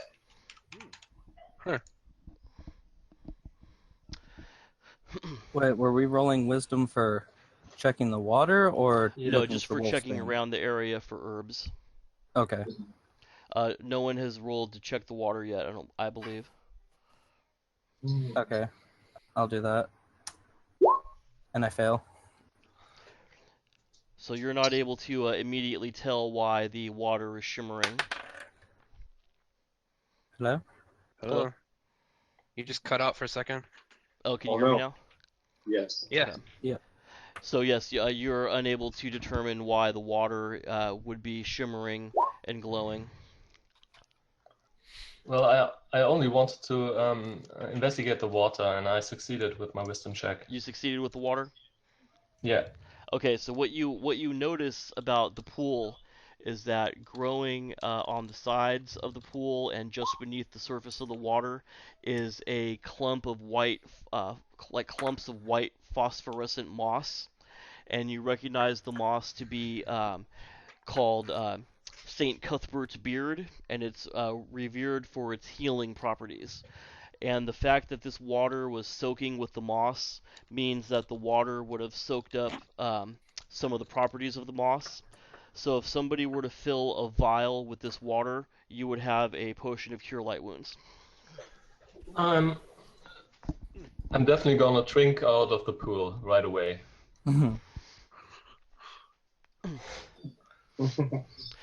So you I watch as he turns into a frog. so you drink from the pool, and you're immediately restored back to full health. Cool.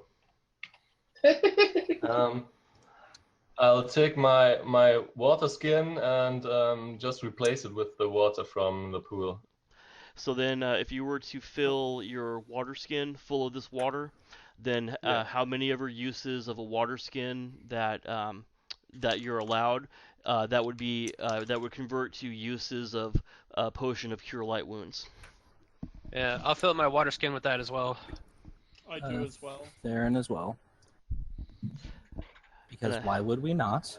If everybody's doing it. How many uses does a water skin have? I don't think I found that information.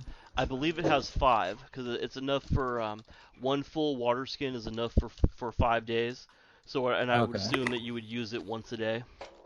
So then that would translate to 5 uses of this, purified herb water. Okay. Nice, dude. We got freaking loaded. We'll have to remember this location so we can collect more water in the future. Yes. Yeah, man.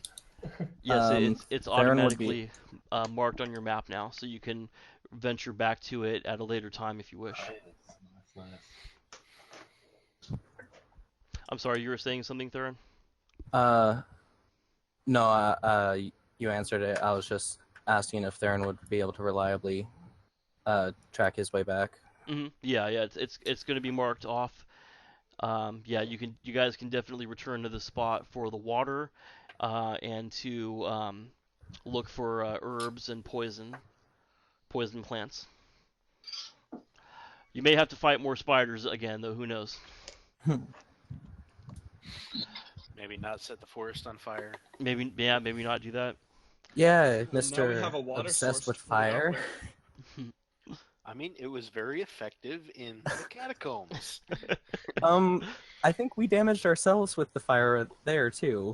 That's right. Everybody had to roll Against a the saving bats. throw against getting sick from the fumes of the burning dead animals. Does anyone in the party need healing? Because they could heal up with the water now if they wanted to. I think only Adnan even got hit. Yeah. I'd be happy if I could restore my I mean- charisma point, but I don't think that's happening. So I mean, if we got XP for finding this place, I wouldn't say no. Here, let me let me Like maybe roll. just like 74 or so. Let me see what the dice say. Goblin. You get 73. It's Minus. Here, Actually, let me walk over you- here and punch a ant hill. tree. Ask and you will receive. The dice said that that everybody gets 80 experience points All right. for Nice. finding. 88 for human characters, I assume. Yeah, 88 for man. humans, 80 for everybody else. That means I level up. Woo. Nice. Our second level 2 character. Still Well, a long way third, off. if you count that dwarf who shall not be named. I Did he may actually bring him get up to back as level an 2? NPC. Yeah, I did, but he ought to be friendly because he was lawful good. So don't bring him back as a fire-breathing zombie. Okay. I have to go. Thank you. Oh, wow. Well, I'm glad. I hope you enjoyed the session, and Yeah, that's fine. we'll see you next week, hopefully. Yeah, I did want to ask, on that note, how long do our sessions usually go for? I'm just curious. They've been starting at 6 and going until about 10:30, depending on Okay. the action, Depending on time zone. time zone Okay. too. Because where I'm at right now, it's 10 o'clock, but I Yeah. know everybody else is in different time zones. Yeah, it's midnight over here. Yeah. It's Well, if about you to guys hit are- 1 a.m. If you guys are getting tired, we can just call it right here and say that you discovered the cops and the water and the elven ruins, and we can continue next time. Or I can still go for another bit if anybody wants to continue. It's up to you guys. Well, can I level up on a short rest or? Yeah, you can level up on short rest. All right. I'm wide awake personally. I can probably do another like half hour or so. I'm good either So way. maybe we set up camp here and explore the area immediately around the spring. That sounds good. Yeah, that's a good idea. Set up camp because you guys have been traveling for about 7 hours or so, not including the time it took you to battle the spiders. Right. We can set up a short rest camp and maybe make Yeah. it back by sundown, or maybe midnight if we want to press back to the keep. Well, you may, if you guys search the area of the ruins too, you may find a basement or a dungeon. Who knows? Yeah. Yeah. But trip be over a respectful, trapdoor. yes? These are my ancestors here. Right. Here, okay, so what's my hit dice? Your paladin should be a D8 because you're using fighter stuff, unless it's different. I'm gonna go for a swim. Ooh, Yeah, no, you're a D8. 7. Was it 7 plus con Yes. modifier? So plus 9 hit points. Ooh. I only got +3 last when I leveled up. And that was after I let you re-roll too. Yep. Come on. The dice do not want me to have good HP. All right. Looks like everybody's like worshiping Corvus now. On the Corvus. Theren fires an arrow at Corvus. Well, that would do. Actually, well, here's the thing: if you want to let out your rage on Corvus, if he's into healing, you know what I mean? Like, Yeah. How would that work? He gets hit and then he just dips under and takes a gulp. Just get under the fountain with your mouth open. Be like, all right, guys, let it loose. Well, it's only a It's like, D4 for cure light wounds, isn't it? Yeah, D4 plus 1. So if I keep rolling 6s, eventually there that'll will be get- net damage dealt. Yep. Yeah, I think besides my hit points, does anything else go up or yes, change? your saving throws, the scores change, and essentially. your attack bonus should change. Paladins are a fighter subclass, right? Yes, Then I believe attack bonus goes up. yeah, because my attack bonus went up. I've got to look up a fighter. Should go up to 2. Yeah, and I think it stays 2 for a couple of. Until 4th level.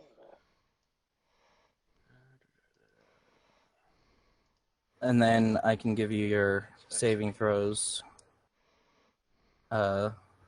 whenever you're ready.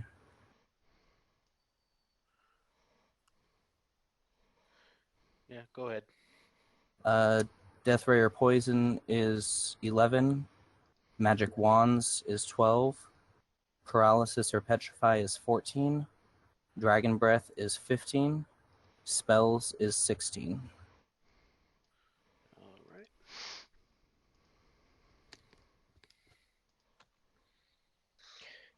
Well, I do declare, I am on the way to making some rock joint.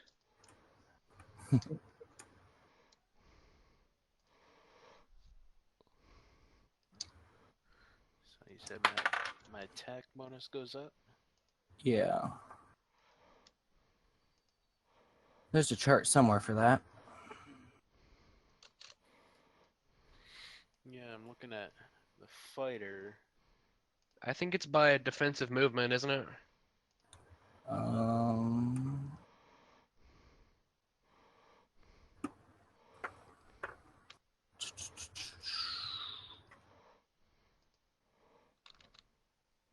Control F. Attack. Bonus. Equipment. 46.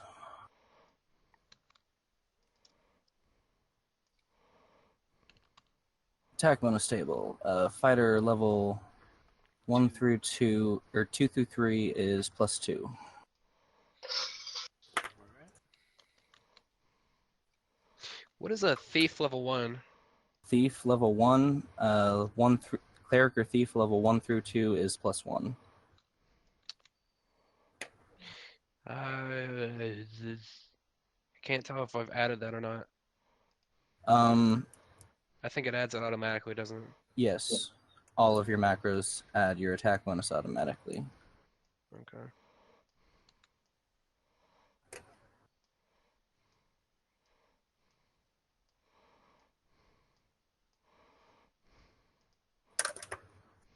I hope it's a really long time before we run into a monster with hit dice of 32 or more. With an attack bonus of +16. Oh. Oh my god. I read on like random encounter tables somewhere, I can't remember if it was BFRPG or AD&D, that even for level 1 characters, there's like a 1% chance of running into a freaking dragon Oh. out in the that would not be wilderness. fun. Yeah, if a dragon would like Oh, right. vaporize us without even trying. Would we even be So- able to run away? Depends on if the dragon's good or bad. Like a lawful good dragons might just use a repulsion breath or something. instead of damage. But that could, I mean, if they push you over a cliff or against the wall, that's still gonna give you bludgeoning damage. Spear you on a tree.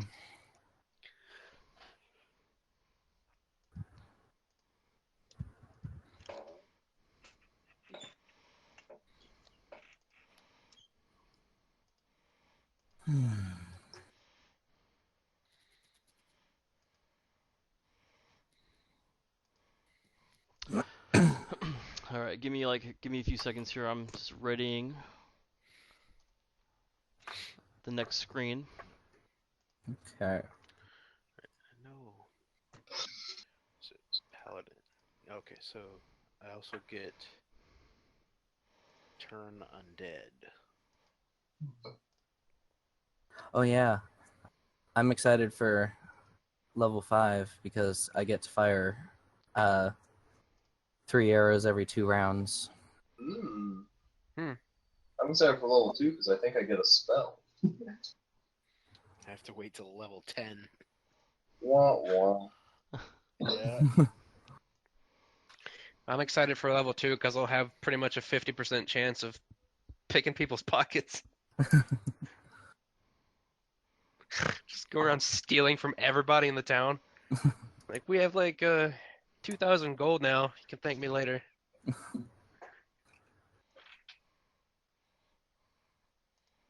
Theron's not happy with you. You threatened a member of the pack. Yes, yes. You go get that nut, bro. I'm shaking.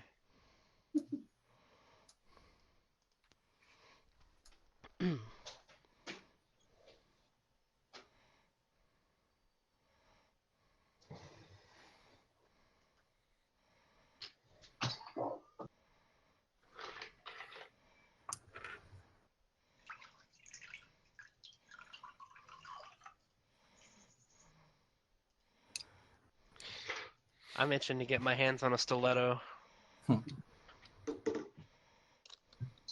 And a longbow, because I'm tired of this crossbow nonsense. Crossbow was a bad choice. Yeah, I was hoping to ask Mark if maybe if we run across random bandits, if there's a chance Theren will find his mother's longbow for sentimental reasons. I'll have to roll up some probabilities for that. That something like that probably wouldn't happen for a while though. Yeah, no, I'm not thinking of it happening anytime soon. There is going to definitely be a chance of running into random bandit parties though. Because that's who stole it in the first place, and his father's flute. That's right. I was reading your bio today when I was just trying to get familiar with everybody's characters, and we can definitely work in something where you might be able to find your parents' stolen artifacts. Corvus' parents are dead. Well, He doesn't really care all that much. actually, Theren doesn't know if his father's dead, but he knows his mother's dead. I'm actually wondering how Corvus might have turned out different if his parents didn't die.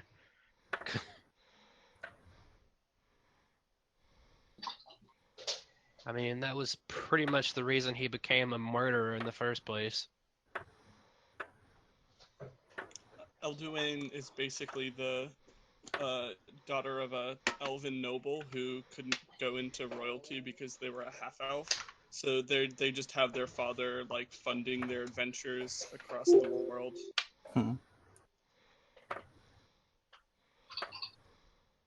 Theren got told by his pack leaders of the pack of wolves that he grew up with that he needed to go and find adventure because he was stagnating, being just sticking around the pack and being the protector. Corvus is just motivated by the glint of coin. So, simple enough.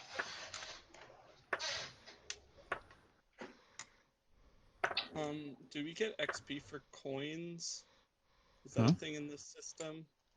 That's one of those things that's at the DM discretion, and Yeah. I've been thinking about the possibility of letting people, trade coins for XP, but Yeah. I think that people might become too powerful too quickly if I allow Yeah. that. Yeah. Because I mean, with all of the gold that you give us, Yeah, because I give a lot of gold and a lot of treasure, because I want Yeah, everybody to I feel mean, like, we'd be level 5 in like 2 sessions. yeah, you'd be able to you could like always buy a like little. Well, I don't know. My next level isn't till 5,000, so. I've got it Just easy. look I my- I level up Yeah. at like 1300 XP. Yeah. Well, for me, it doubles like 4 times in a row. Oh my god, dude. Same. Yeah. I have to level up as a magic user and a fighter, so let's see. Is it? Third level for me takes 9,000 XP. Oh god, Oh, that's a lot. damn, that's Make That's that more than my 6 4th times level. in a row. Well, if you have a high limit like that, then I may think about allowing a certain percentage of gold to buy experience. But I'm not going to let you like Oh. buy your next level. Yeah, like limited, of course. Or gold translates into, or there's a way to equate gold to XP.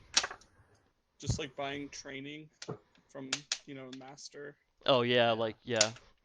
That's probably Like, how I'll do it.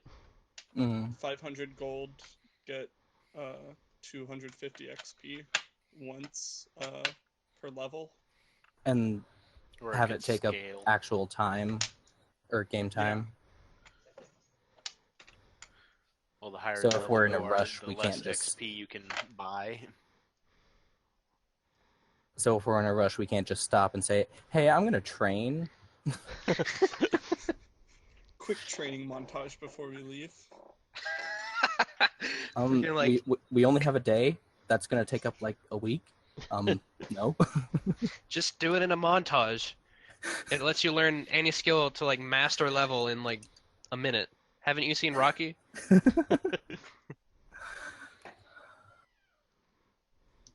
I used to have a friend who called Molotov cocktails montage cocktails.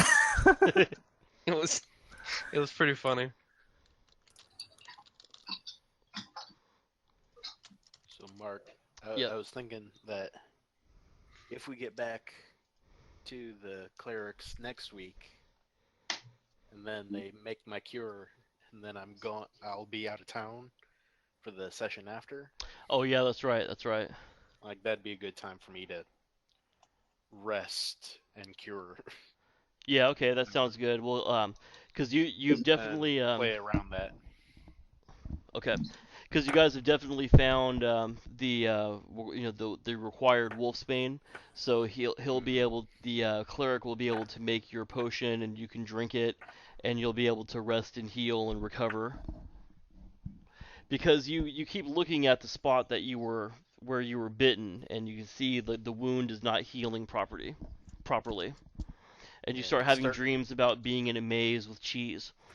and it's starting to get a little furry and itchy. Exactly. So you guys done? Everybody done leveling up and repairing their wounds and all that? Yeah, I think I so. think I'm gonna have to go in a bit actually though. Sadly. Oh, okay, all right. Well, maybe we should just end it right here then. Yeah. It's not the worst place. I mean, we are like Yeah. a wonderful campsite. Yeah, I mean we set up camp and everything, so Okay, then we'll call it right here. So as a little cliffhanger, I'll say that I will say that Theren, your eyes discover something strange about that moss-covered stone that's right behind you. So you go over and look at it and start kicking the dirt around it, and you actually are able to raise it up, and there's a staircase underneath, and it leads down, and you realize that this is actually the ruins of an elven cemetery. Ooh. And Well. we'll leave it right there for next week. alrighty. All right. So I hope everybody had a good Okay. time. Everybody who if everybody who's playing with me for the first time can do me a favor and just write me a PM with a little feedback about what you liked about the session, what you didn't like, and what your expectations are, I would totally appreciate that, because your feedback helps me to be a better DM. To the people I played with before that have already done it, don't worry about it. All right. Well, I'll see you guys later. All right, Okay. I'll see you Okay. guys next week, okay? Bye, guys. All right, See ya. later. Uh...